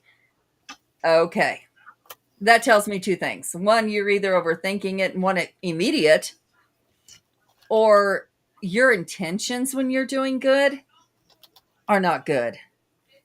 That means, you are doing something for someone with the intention of it coming back to you. It don't work that way. You do it because you have a good heart. You do it because you want to. You don't do it because, if I do this, this will come back to me. No, it's your intention. Everything comes back down to intention. Everything. The energy in this world, everything goes. It's from intention. And You know, flip on you real quick. you know. You, Yeah. let's use Christianity for a minute. You're saying a prayer. That is your intention. You're putting out intention. A Wiccan is casting a spell. That's putting out intention. I don't know enough about other religions to really, make comparisons, but it's all intention. And the funny thing is, I don't know what higher deity, God, whatever it is at work, but intention is real. Don't speak something into existence because you can. It really can happen. Don't do it. Like, I'm afraid to go out because I'm going to get in a car wreck. There's 50-50 chance it's going to happen because you spoke it into the universe. Mm-hmm. It's and every religion has something to that effect. Yeah, it does. I think it's like that pretty much across all cultures, as I believe. You know, Mhm. no religion or culture out there is the exception to when it comes to something like that. I think it's it's something that just is just there for everybody. Right. And Braxton said it exactly right. The forces of light and the forces of darkness are never, never, ever to be played with. No. And that's it. Tempt fate. You wake up in the morning and you go, fuck world. What else can you fuck me over with? Don't tempt it because it'll show you. Well, Don't do it. Don't do it. It will show you. Just a quick question, Adrian. Not to change the subject matter, but it's just with what we were talking about a few minutes ago. It was about that beheading. You said it was a guy that did that. The father did that. What? It was the mother of his daughter. Now, I don't know if they were married or if they were just dating. according to what I was reading, they were not married. Okay. Well, I just found this out. I don't know if this is the same. It might be a separate one. I was about to look something up, and then all of a sudden this article shows up. Imagine how they hear us. It's Fucking like, AI. well, no, this one, it's here. It says Vegas murder trial begins for ex porn star accused of beheading father of her children. Oh no, this was not in the United States. Oh, no, that's right. That was in the. You're right. That was in the UK. No, this was in This was in No, here it in wasn't the in states. the UK. It was in Europe. Europe. Okay. Yeah, it says here. I'm not going to go into full detail because it would take a while, but murder trial against an ex-porn actress accused of decapitating the father of her children began Wednesday as her attorney pointed to another suspect, her stepson. Oh wow, whom she later married. There we Um, go. Henderson Now, police arrested Devin Michaels, 47, who also uses the names Nikki Fairchild and Tracy Teravis on August 15th, 2023, for the murder of 46-year-old Jonathan Wilmette. Police said Michaels killed and decapitated him at his Henderson home on August 7th. So, People are crazy. and last fall, she pleaded guilty to a second-degree murder charge as part of the deal. Jeez. She would be eligible for parole after serving 15 years in prison. And Michaels Well, later attempted to revoke her plea, but Clark County District Court Judge Tiara Jones determined Michaels entered it voluntarily, knowingly, and intelligently, documents said. sure. Well, I mean, let's look at something we all know about Aaron Yep. Goodman. Let's look at Aaron's scenario. How many years did his wife get? Does anybody know? Like I don't. 7 years. Like, I guess apparently, like, maybe, I think it was like 14. Which they already said she'll be eligible for parole after 7 years. So, and really, when you really think about it, she really only has going to be like serving 7 years in prison for this. It's I ridiculous. it is, because I think somebody who contracts for a murder, even though it didn't happen, it doesn't matter if it happened or not, should get the same amount as somebody who did murder, because what if it did happen? Yeah, It shouldn't be lessened because it didn't happen. If whatever circumstances played a part in stopping it from happening hadn't happened, the intent was the same. She intended to murder him. she did, and the only other actually it wasn't as bad as I thought it was. As much. It just says Minority Report. during sentencing this summer, Michaels, the ex-porn actress, apologized and then immediately said, and of course she immediately said she was innocent. She's So she was one of those kids that did something wrong. The parent walked up to him and they said, I'm sorry, I'm sorry, I'm sorry. And it all went away. well, and how do we not know with this new decapitation I've heard, the fact that she married her stepson after she Red murdered. flag? Yeah, that's what it said. She married her stepson afterwards because they weren't blood related.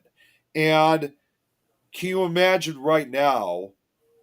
I mean, it didn't say anything involving the stepson. If this was one of those cases that she wanted to kill her husband so she can get with a younger guy, or I don't know what the case is, just wanted to be with him, knowing how much it didn't say how old he was, knowing how much trouble he's going to get now possibly, and most importantly, if she's now saying she's innocent, now she's locking basically some poor kid who got set up involving this murder, and it's like she'll end up being able to get off scot-free while he could end up spending the rest of his life in prison for a murder he didn't even commit.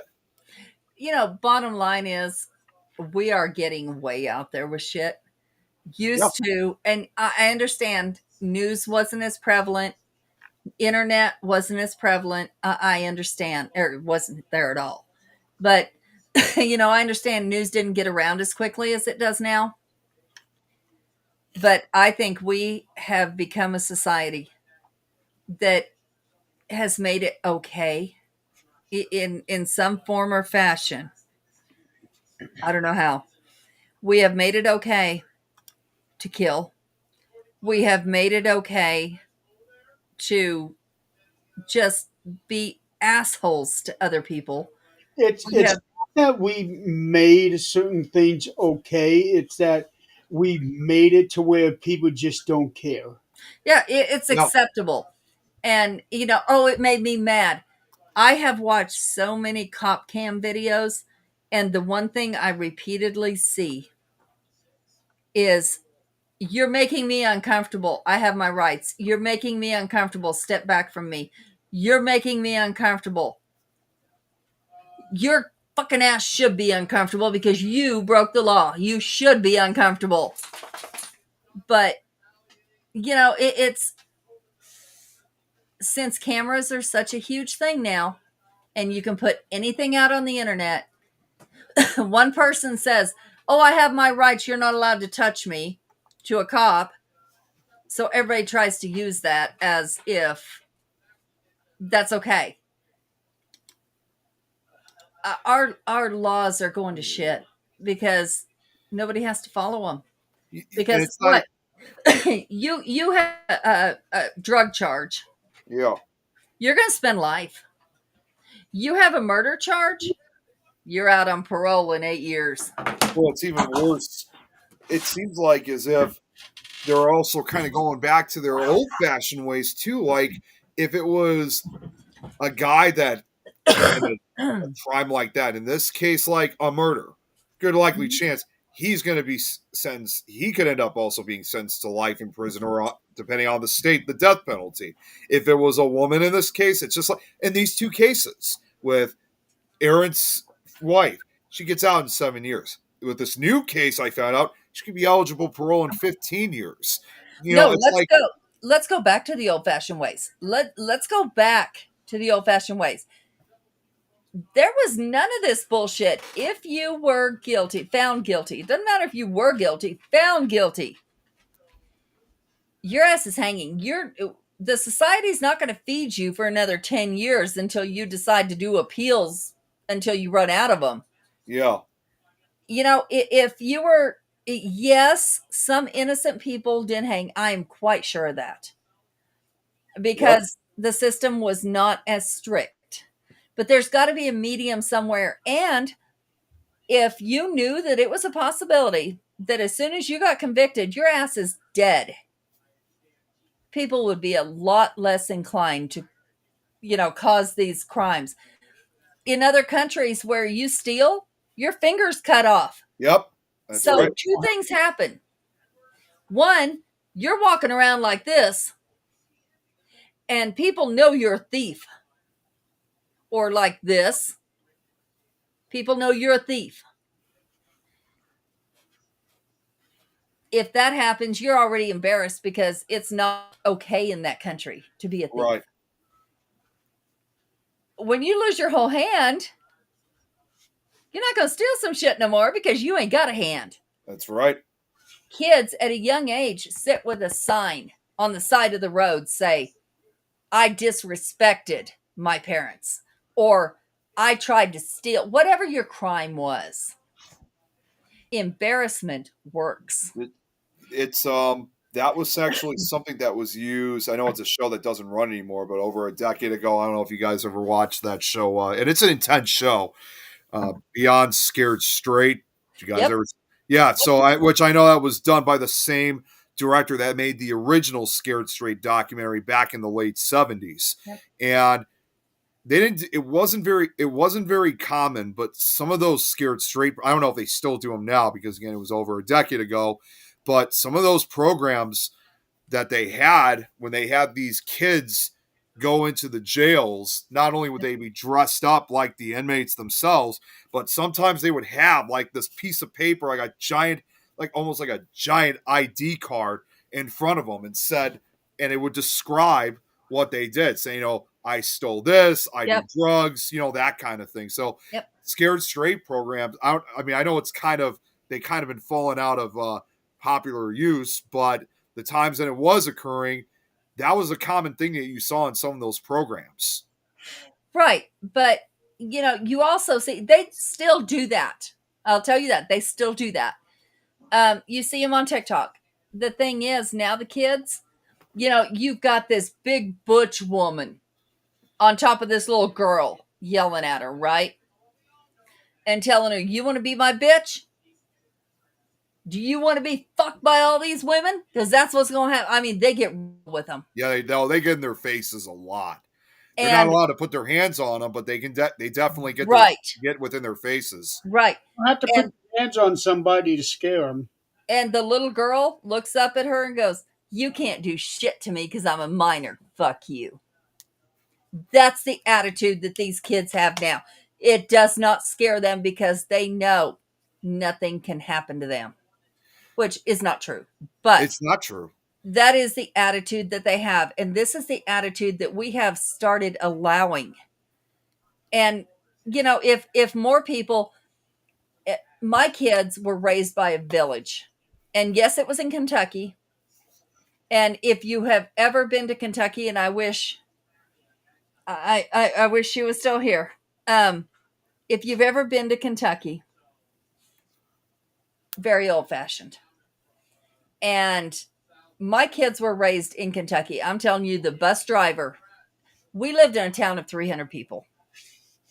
Your kid went out and said one cuss word, you knew about it before they got home. It's brutal. It is. Yeah. But they are raised right. If they're already sick in the mind, there's nothing you can do. Obviously there's nothing you can do. They go to prison, and they should. But there was one time the bus driver, my son and his little gang of little rednecks from the farm decided that they were going to act up on the bus. The bus driver was the preacher in town. The bus driver stopped the bus, took those three off the bus, spanked them right there on the side of the road, put them back on the bus. And mind you, Nick, my son's younger than you. What's that? You froze there for a sec. My son is younger than you are. So this happened, within the time frame you can comprehend. Spanked his ass, spanked all their ass, put him back on the bus, and finished his route. And when he got to our stop, he said, I had to pull over and spank these kids. Told us what they did. And it was something as stupid as like they were back talking him. But that's not allowed. We didn't allow that shit. So when they got home, we lined them up out in the driveway. And we spanked each one of them too. They didn't do that shit no more. Because not only did we beat their ass, they got their ass beat there. Yeah. Now my son is the most respectful person in the world to anyone except someone that tries to cross him. He's pretty violent to someone who does drugs and tries to cross him. But he is at 15 years old. He went and cleaned up the neighbors. The neighbor committed suicide, and he was 15 years old. He knew the neighbors. He knew the wife. The wife could not handle cleaning it up. She couldn't afford somebody to come in and clean it up. So while she was making funeral arrangements, he went and cleaned it up so she didn't have to come home to it. He took that upon himself at 15 years old. And that's the kind of person he is. But he wouldn't have been that kind of person had we not done what we done.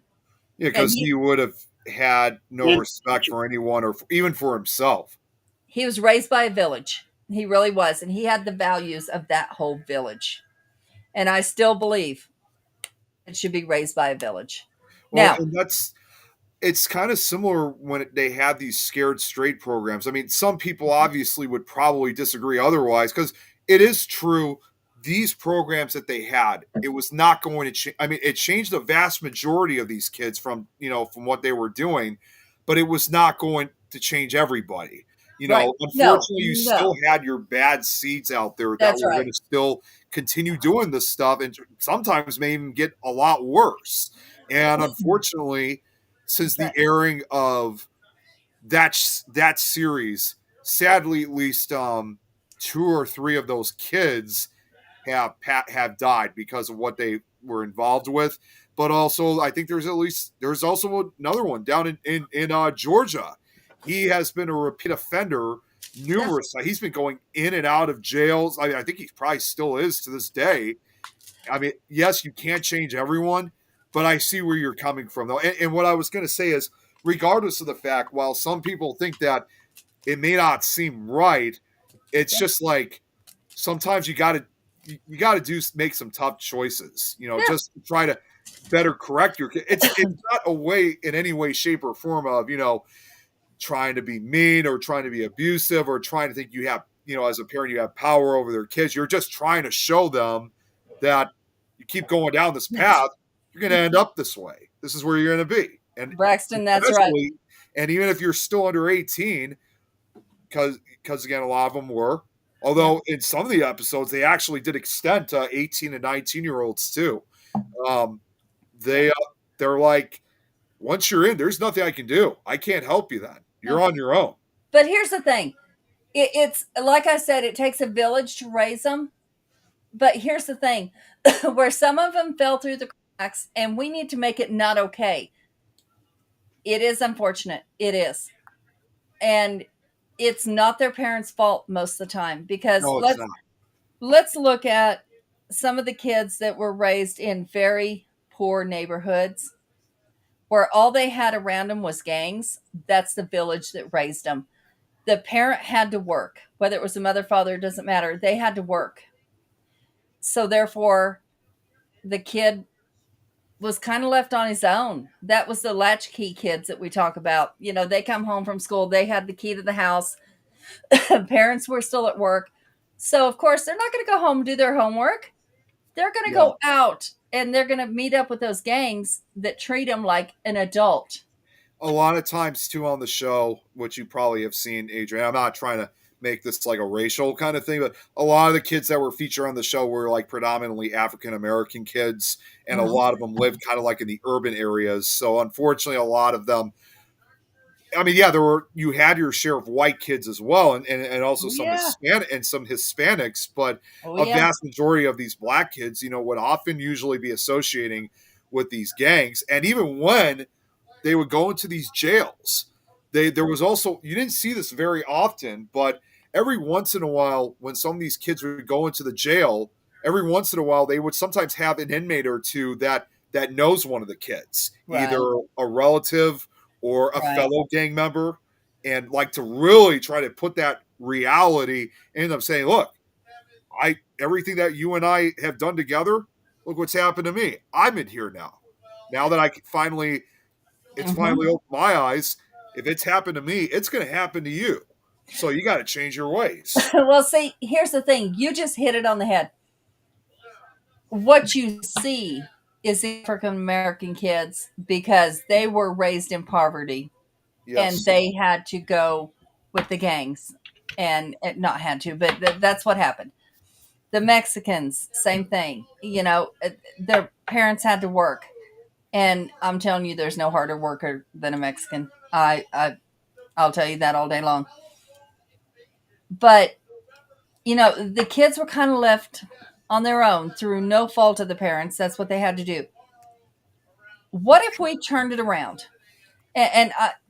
Before I say this, I'm going to tell you a story about a little white redneck little son of a bitch that lived next door to us. This little shit stole a motorbike, a little dirt bike, brought it on my back porch. Little redhead, freckle face, had no manners whatsoever. Brought it on my back porch, told my kids to hang on to it. I didn't know it was stolen. Well, when I found out it was stolen, I went and told his parents. His parents had a collar they called Raven. It was a dog collar, had studs on it. That's what they used to beat him with when he didn't behave. When I went and told his parents about it, I expected them to take care of the issue, right? No. What they told me is, "Did you beat his ass?" I said, "No, I came to you because this is serious. This is not a spanking. This is serious." And they handed me the collar and said, "Beat his ass before you bring him home." I remember this. Yeah. Well, no. This is, if it was just a spanking, I'd have used my hand, I'd have beat his ass. That'd have been the end of it. But this is more serious. But what if we turned it around? And what if society did something a little different? And instead of putting, we talk about the African American kids that went bad, we talk about the Hispanic kids that went bad, we talk about the Asian gangs. We And talk about some all this. whites too.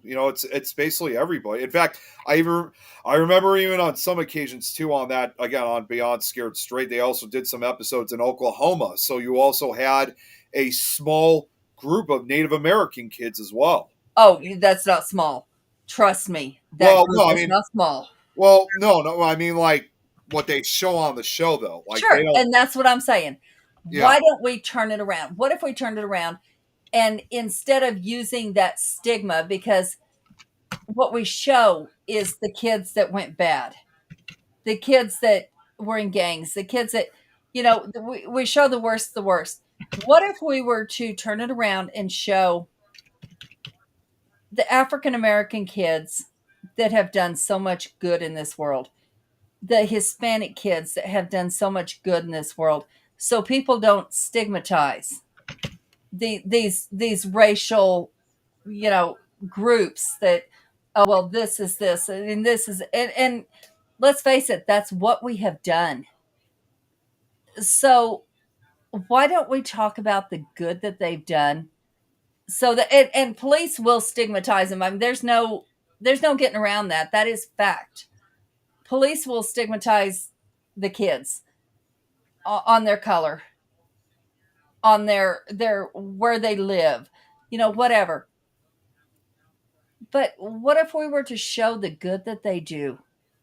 That, you know, in that ghetto where there's so many gangs, there's a child trying to do something good. Why don't we show that? Because it doesn't make news. Just Right. like in the paranormal field, sitting in a house doing an investigation that comes up nothing doesn't get views. So we're not going to show that. Well, see, that's when I tried making my own series a few years ago. I was going to make that a reality. That, okay, we'll go investigate, we'll film it all. If we get something great, if not, we'll still broadcast it anyway. That was something I really wanted to kind of show the reality of like what a real paranormal investigation was really like. Unfortunately, though, I mean, this was obvious. I mean, as you know, Jeremy, this was literally right a few years before I joined things. Unfortunately, that was when my crew members I had at that time were being very uncooperative and were not willing to work with me or be as loyal as I thought they were. So, unfortunately, I mean, I would love to try to maybe some point try to revive it because I never really have truly abandoned it. I just shelved it for now, but I'm hoping maybe one day eventually we could try to revive that and make that a thing again. I think it would be really cool. And is it going to get a lot of views? Absolutely not. But what it is going to get views from is people looking to come into the field and actually looking for reality.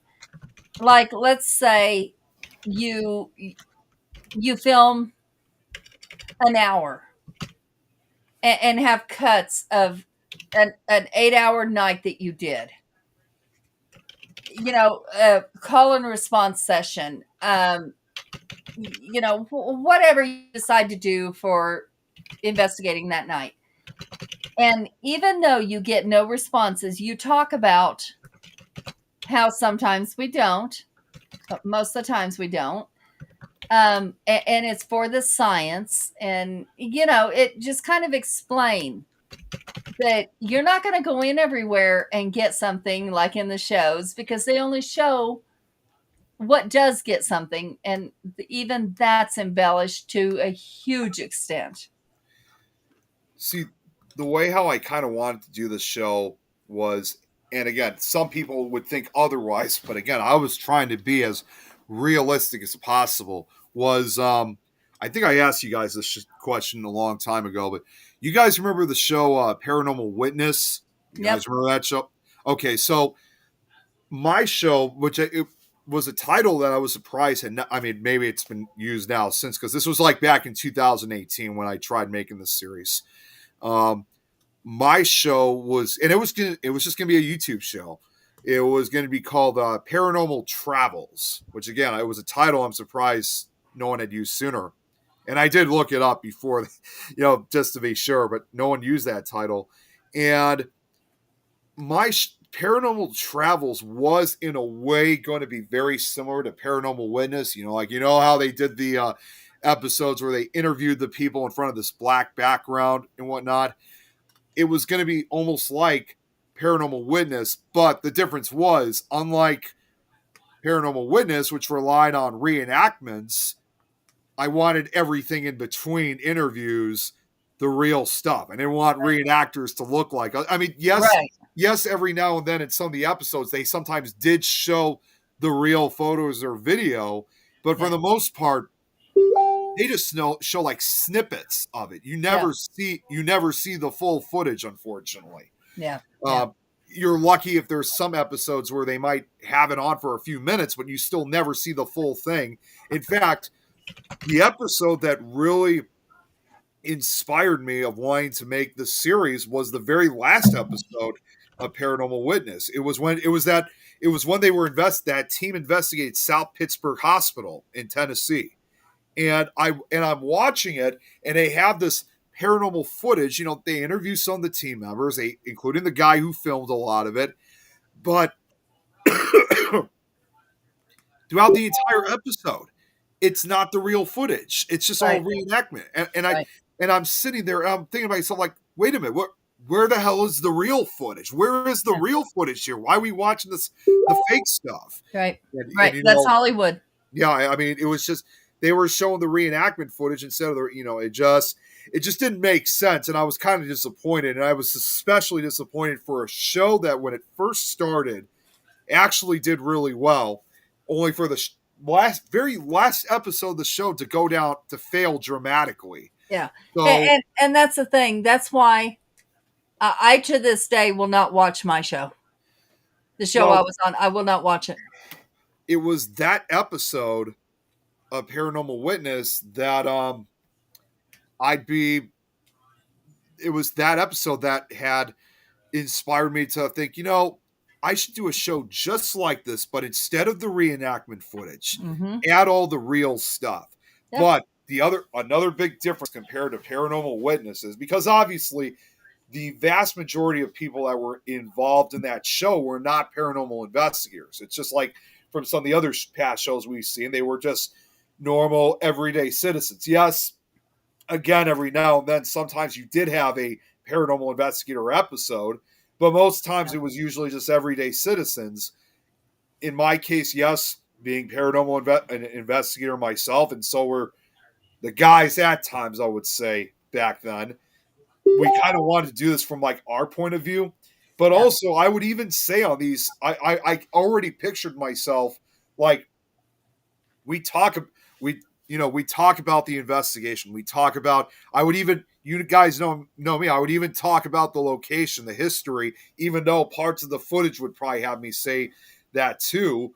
But let's say if nothing was captured, or if we did capture something, but it was very brief, like let's say if it's an EVP of some, like just an EVP, Mm-hmm. and either in the investigation footage or the interview footage, I mean, I could still picture it right now. I'm visioning it right now. I could see myself or one of us, someone else saying, yeah, even though we didn't really capture anything or we didn't capture that much, we considered this investigation a success. And, if nothing occurred, yeah, we may have not gotten it, or like, yeah, we may have not gotten anything, but that doesn't mean that the location is not haunted. We may have just came at a bad night, or just whatever was there just didn't want to communicate with us or interact with us, and we'll just have to try another night. We'll be back eventually. It's to give that what's the word I'm thinking of? The enthusiasm. Mm-hmm. Show that, hey, this is what real paranormal investigations are in reality. And like you said, Adrian, I mean, I'm hoping one day, whenever I have the opportunity, that I could try to revive this and bring that series back to life. Yep. And there's not going to be an opportunity. You're going to have to make it. Yeah, I know that. Well, it's just a series like this. I can't do it all by myself, of course. I mean, like I could do the editing and stuff like that, but I need additional crew members, to help me out with this series. It can't just be done by one person. Well, but it doesn't have to be crew members that are with you or right next to you. Right. It could be a film that is sent in from people that you trust, that can tell you the whole story, before and after the filming, what happened, what was said, things like that. Right. That's that's the other thing too. When I first started working on this at first I was relatively strict. And what I mean by that was I was only wanting to include just members of my crew.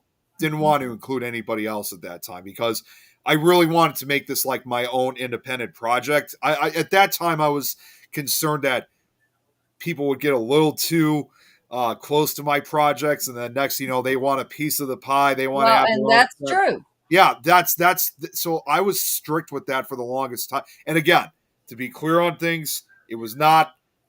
Again, unlike some of these investigators these days, it was not for fame or attention or anything like that. I just wanted to make this my own series that I was making independently. So that's why I was focusing on just my crew members. But now that, even though I've shelved the project for the last 6-7 years now, I have given the thought thinking if ever I bring back my show, even if and when I say that, because again, there's always a likely chance Paranormal Travels may have already been used by somebody else. May have to change the title, but if ever given the chance of bringing it up again, now I'm kind of more open minded to bringing other investigators on the show. In fact, like you guys, like if next time, whenever I like, if, again, say for example, if I was filming like let's say if we invest, like if I filmed the entire investigation when we were at the Abbey 2 years ago, sometime later on, like next time when I would have seen both of you guys, I would have filmed an interview you guys next to explain your experiences, because now I was starting to be a lot more flexible and extending to other investigators. Well, and the thing is, you would have to travel every weekend. Yes. And when it's only your take and you and your team, that's very limited. It is. This was unlike the shows on TV, because this was going to be a YouTube series. I didn't want the show, as much as I really wanted to try to make a number of episodes out of it, I didn't want to make this a show where there would be an episode every week. Yeah. Next episode will be released when it's released, Yeah. and when it's done. Just like with just no different than like with my audiobooks. Like I don't have a due date for these audiobooks. I take my time. I'm not trying to rush myself. So they'll be released when they're released. I mean, yeah, it sucks sometimes you got to wait, but hey, yeah, you have to understand from the creator's viewpoint of, how such projects like this are created. And well, that's like an author. You can't expect a book. Yeah, I see Jeremy smiling. I mean, it's not going to happen. You're not going to. We all know Stephen King. Yeah. So you read his book, and of course, if you start reading his books now, you're going to be busy for a while. But you get to the end of his line, and you expect another book next month. That's not how this works. It's just not. He put out 2 books this year. Nothing's been announced yet, but he should be having another book coming out next year. Right, but I mean, you can't predict. You can't predict when. Come out every year since he started, with the exception of 1974, 76. That was the last time he did not put out a new book. Yeah, and look at, like, let's take a series, for example. Let's say Ghost Adventures. They film 10 things to release 1. And when it gets to a point where you have to fake something, which we all know they do, or embellish what they see, it has to happen, because otherwise money doesn't come in. It has to happen. So they go to a location, and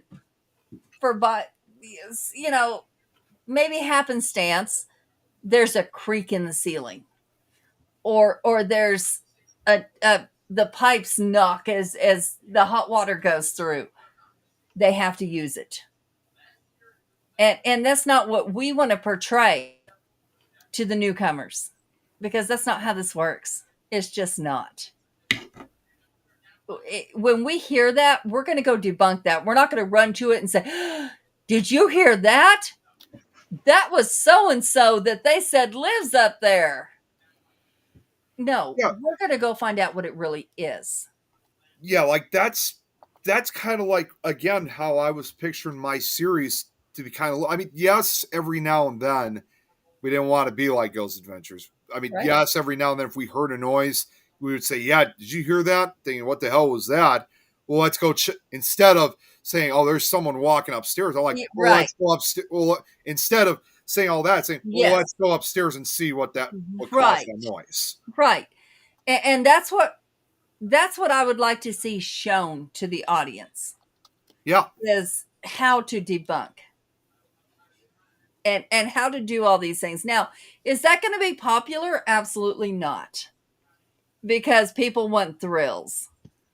they want to get your base. It's like they are expecting you to give them what they want, Right. and And that's what they pay to see, and that's fine.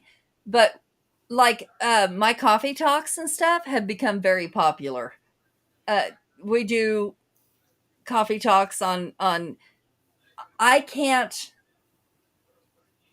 we can't exactly do like readings or things like that because that just becomes a liability issue.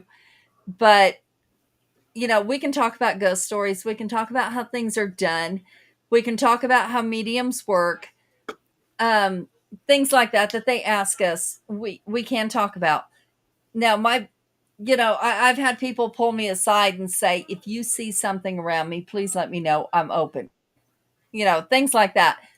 But the first thing I will say, they'll be like, oh, does this really happen? I've heard this, I've seen this, I've said, take what you've heard and throw it out the damn window.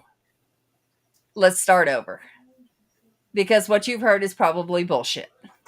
yep, And the biggest thing oh my gosh, this last coffee talk was, if you have a mirror in your room, you cover it. Duh fuck. What'd you just say? And I'm like, oh, well, I had to test that theory when I first got in the paranormal field. I had 4 mirrors facing each other. One at my headboard, one at the footboard, one over here, one over here. Not a damn thing came in. You know why? Because it was intention. I knew nothing was coming in. Now, if I would have summoned some shit, now that might be a whole different story. But right, just to do right. it, no, it's not going to happen. And people are talking about locking their mirrors and making sure that you never. And I'm like, I clean my mirrors. That's about it. You have to do it clockwise to lock. I'm sorry. When I clean my mirrors, it's like this. So I don't know what the hell I just did. That's how I clean my mirrors too. But, it's just the different beliefs. And if you believe it, yeah, that's intention. So, yes, it might happen. But you can't believe everything you hear, see. You just can't. And that's where we get half of our cases is somebody heard something. Yeah. Again, that's why I wanted to get to the real deal. And yes, I would already say I mean, I'm already predicting myself that if I bring the series back, my show is probably not going to be popular with a lot of the paranormal fans, or like especially those that. Well, let me take that back. I wouldn't say it wouldn't be. It would not be popular with the actual paranormal community because they would understand from their point of view because this is just how it is. But just for the fans out there, for the newcomers, the ones who want to actually, either they want to either do it eventually or they're just watching it for entertainment. Yep. I already know my show at that point would not be very popular. Yeah, I might get a few likes from people because they might even write, say, thanks for letting us know that this is so that way, we didn't disappoint ourselves. But, there's a lot of others, though, are going to be disappointed. So I'm just going to say, with bringing a show like that, I know I'll be criticized for it. But this is just it's just my way of saying, and I've said this on numerous shows and to a lot of investigators, and I'll say it again, is that I'm not trying to disappoint, especially in the newcomers that want to join, but I just want to let them know that 90% of paranormal investigating most of the time is boring. You go to these locations, you investigate, and for the most part, nothing happens. You'll be lucky if you even get one small unexplained sound. Yep. And that's okay. That's what people need to know. And if you are not popular, if you're getting criticism, that means you're doing something right. Yeah, I that's kind of I know this. I know this is going to sound crazy, but honestly, this is probably another good way to describe it. Is that it's like when you're making it's like with my audiobooks or like when you're making a horror movie where if you have people out there who are like again I'm just throwing it as an example like with my audiobooks if I have people out there who say oh I can't listen to this anymore this is way too scary or no I don't want to listen to it I've already heard one and I don't ever want to hear another one again that means you're doing good because right. not only are you giving the reaction but you're actually delivering an effect Mhm. on people who are either watching or listening. And that's kind of almost the same way when it comes to investigations. Maybe not the scary part, but you know, when people say that, well, this is boring, nothing happens, in a way, like you said, you're kind of doing a good thing because you're showing again the reality of what an actual investigation is. Yep. Because most people who watch these shows don't realize that yeah it may look fun and exciting from a television viewer's perspective but when you're actually there it's far more different Yeah. and Yep. probably the best example I can even come up with something like that again correct I may have already said this before but I'll say it again is back in 2019 me and Tom in fact were helping out with Ursa Bielski on a ghost tour and it wasn't in the Chicago though. It was actually on the outskirts of Chicago, further out. And there was a location that we stopped at. It was kind of like a giant field almost. Yes, it was during the day, but still didn't matter. And I guess further out in the field was I guess there was supposedly like the remains of a noose where somebody hung themselves, and it became kind of a place of local legend. So we get off the bus and we head over to where this hangman's tree was, if you will. And as we're walking to the path, which was probably about quarter mile walk at least, as we're walking, there's some people that are like walking behind us, and I couldn't help but overhear this. They're like, they said something like, "Geez, we've been on this tour for like 2 hours and nothing has happened. Like, thought we would see or hear something like there's nothing. This is what we paid for. Something like that." And Mm-hmm. I'm not gonna lie, I was actually really irritated when when these people said that because it was obvious they've been complaining. They were complaining a lot from the start of the tour, and I almost snapped. I mean, I almost turned around and say, "Look, guys, if this is how things are when it comes to these real life locations. Sometimes things happen, sometimes it doesn't. Most of the time, it doesn't. If you're not satisfied with, how things have been, then maybe you should wait on. Then go back and wait on the bus until the rest of us are done." I mean, I almost I almost said that, but of course, obviously, I was not going to snap and do that and create a scene. So, but I can't Yep. tell you how pressured I was to almost say something like that to these people. Because they obviously were not getting the reality check. Yeah. I mean, we can't help them all, but okay.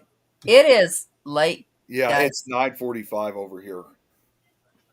I think Nikki was going to do a show, but I think I saw in the chat, it sounds like she changed her mind. I think we might do it next week. I don't know.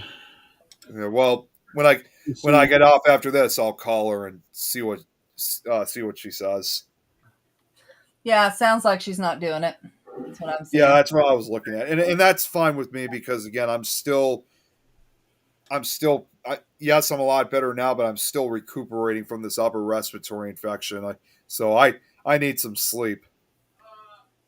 I think we all do. Yeah, I know I've been ready to go to bed for the last hour. yeah, I figured you were. That's why I haven't said anything. Yeah. Um, I do have two pieces of good news that I wanted to share real quick. Sure. Nothing paranormal. Two movies have been announced. A Michael Jackson biopic is being released in April next year. Oh, nice. And it was just also recently announced that they are getting ready to start production on Gremlins 3. Oh yes. If you know, it's funny. We have a drive-in here in McHenry, so about 45 minutes from here. About 2 weeks from now, they're going to be showing the original Gremlins at the drive-in. And that one will, from what I'm seeing, is not going to be released until 2027. Makes Oh, sense. yeah, and a new Mummy is coming out too. Yeah, the new Mummy. I saw that. They're making a fourth Mummy film, Yep. and they So, were supposed to have that new. Originally, they were going to have that sequel from that. Remember that Thanksgiving horror movie from 2 years ago, from 2020. That real the slasher film. They were, excuse me, yeah, they were originally going to have the sequel come out this year for around Thanksgiving of 2025, but for whatever reason, they have they've not said it. I mean, the actress, the final girl, if you will, in the original film said, I think they were starting to film it, but that's pretty much it. They haven't said anything else. So I have a feeling that Thanksgiving 2 will probably not be released until next year around Thanksgiving of 2026.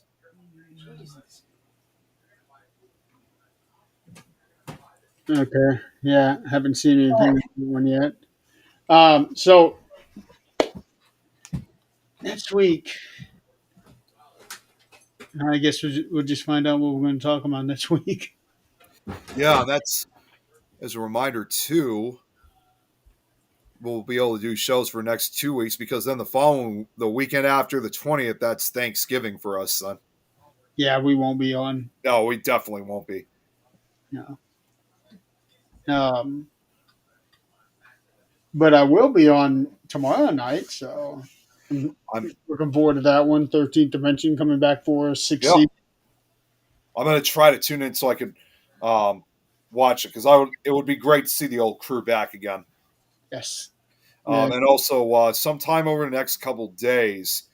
This was originally supposed to be before Halloween, but because I got sick, we had to reschedule it.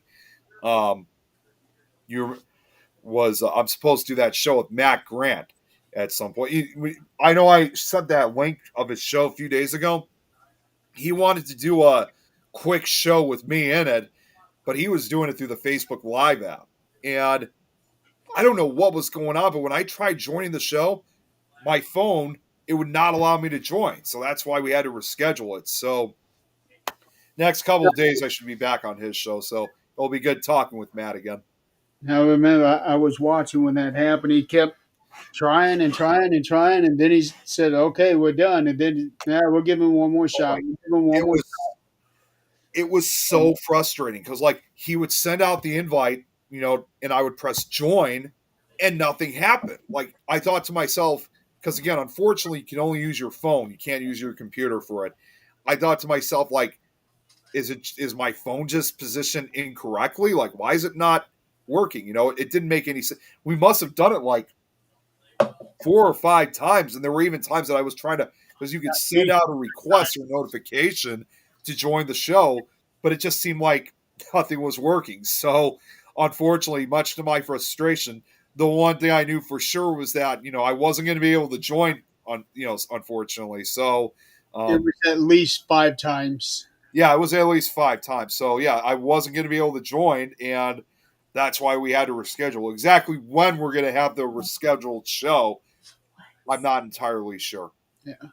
And also another bit of good news: I got the Things website up and running. Finally, Yes, um, it was such a pain in the ass, but I finally figured out how to work it. awesome, And because of that, I will be able to run my other websites. perfect. Yeah. And hopefully I'll be able to have a website going for Things Network too. That would be great. I mean, because I know you've been trying to do that for the last couple of years, and that's something I've been visualizing for the longest time too. I have an idea how I want to do it. Um, it's just a matter of actually getting it to work the way I'm visualizing it. Yeah, So for the Things website, here is the link. it's funny. I'm actually looking at it right now. I mean, I've already seen it on my phone, but haven't had the opportunity of seeing it on the computer. And I got to say right now, Jeremy, with the way how you really put it together, it's really well done. I like it a lot. The hard part was trying to figure out the background and getting the pictures on there the way I wanted them. Yeah, And plus, I introduced a couple of new brands, which I haven't talked to the Holdings team yet. I love. See, this is kind of like what I was trying to do with my old team. Is I love the feature you have here of the so-called code of conduct, and I love that. All the different rules and regulations and stuff. I'm very impressed with it.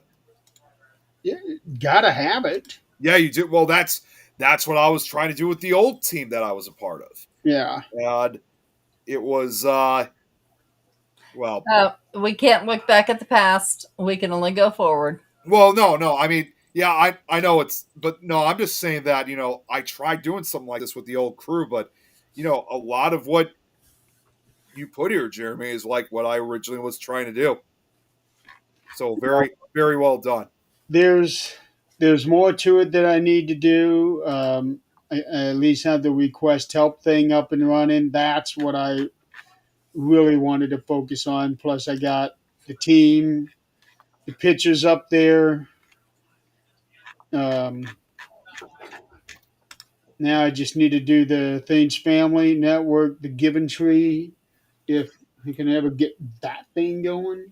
Yeah, it looks like when I clicked on those other pages, they were kind of blank, so I didn't really see much on it. Yeah. Let's see. Sue, are you looking at the hours services part? Yeah, that I need to get that. There is no phone reading. No, we don't do that. No. No, it's set up where the phone can read it, where you can see it just as well on the phone. Oh, is that what he's talking? I thought he was talking about getting a reading over the phone. No, no, no, no. Okay. All right, let's say goodnight. Yeah, because we've been on here for 2.5 hours now. Yeah. Yeah. I'm tired. This was another good conversation, though, I have to admit. It was. And we can get this dog off the desk where he does not belong. Um, I also want to say You get him. I also would like to say this too. This is a request I have for next week's show, Jeremy. Just something to talk about for next week is I just want to say that is it next week or is it probably no, it is next week. Next week, beginning November 11th, as a reminder to you guys, is going to be the 1 year anniversary since I had my brain bleeds. And I was hoping at some point of wanting to talk about that during the show next week, just to kind of look back on what's happened, what happened to me a year later. You know what happened? You survived. It was good. That's what happened. Just like with my blood clots, we survived. We don't know. We're good. Yeah, I know. Just wanted to have a time to kind of reflect on what happened, because that's probably going to be next week is probably going to be kind of an emotional week for me. Just to look back on that. Well, November 11th also is Memorial or Veterans Day. Veterans Day. Veterans Day. Yeah, well, and I was in the hospital from November 11th to November 19th. Yeah, you got bit of a taste of what some of us have had to go through. Yeah. Yeah. I We all have near death experiences, and you know what? It makes us love life and never look back. Yep. yeah. Yep. Hey, Chris, unfortunately, we're just about to end the show. Yeah, we. We The are show's up is ending wrapping this up. show. That's what we're doing. We're gonna say good night, Yes. everyone. Yes. Yeah. So join us next week as we talk about a few more serious topics. And also come join me tomorrow on 13th Dimension as I will have Tim and Scott with me and we talk about suicide awareness. Um, some new information has come up and Scott and I wanted to discuss it. And we're dragging Tim along with us. So, All right. Fun. yeah, get the old crew back together for another episode or 3. Getting the OGs together, in other words. Yep. Yep. I was even looking at the videos that I created for the 100th episode, and those are the best times. Oh, yeah. Yeah. Those are true nostalgic videos right there. All right, folks. Thank you so much for playing along with us tonight and for hanging with us for as long as we have been on. And we will see you guys next week. Have a good night and a good, safe weekend. Good night, everyone.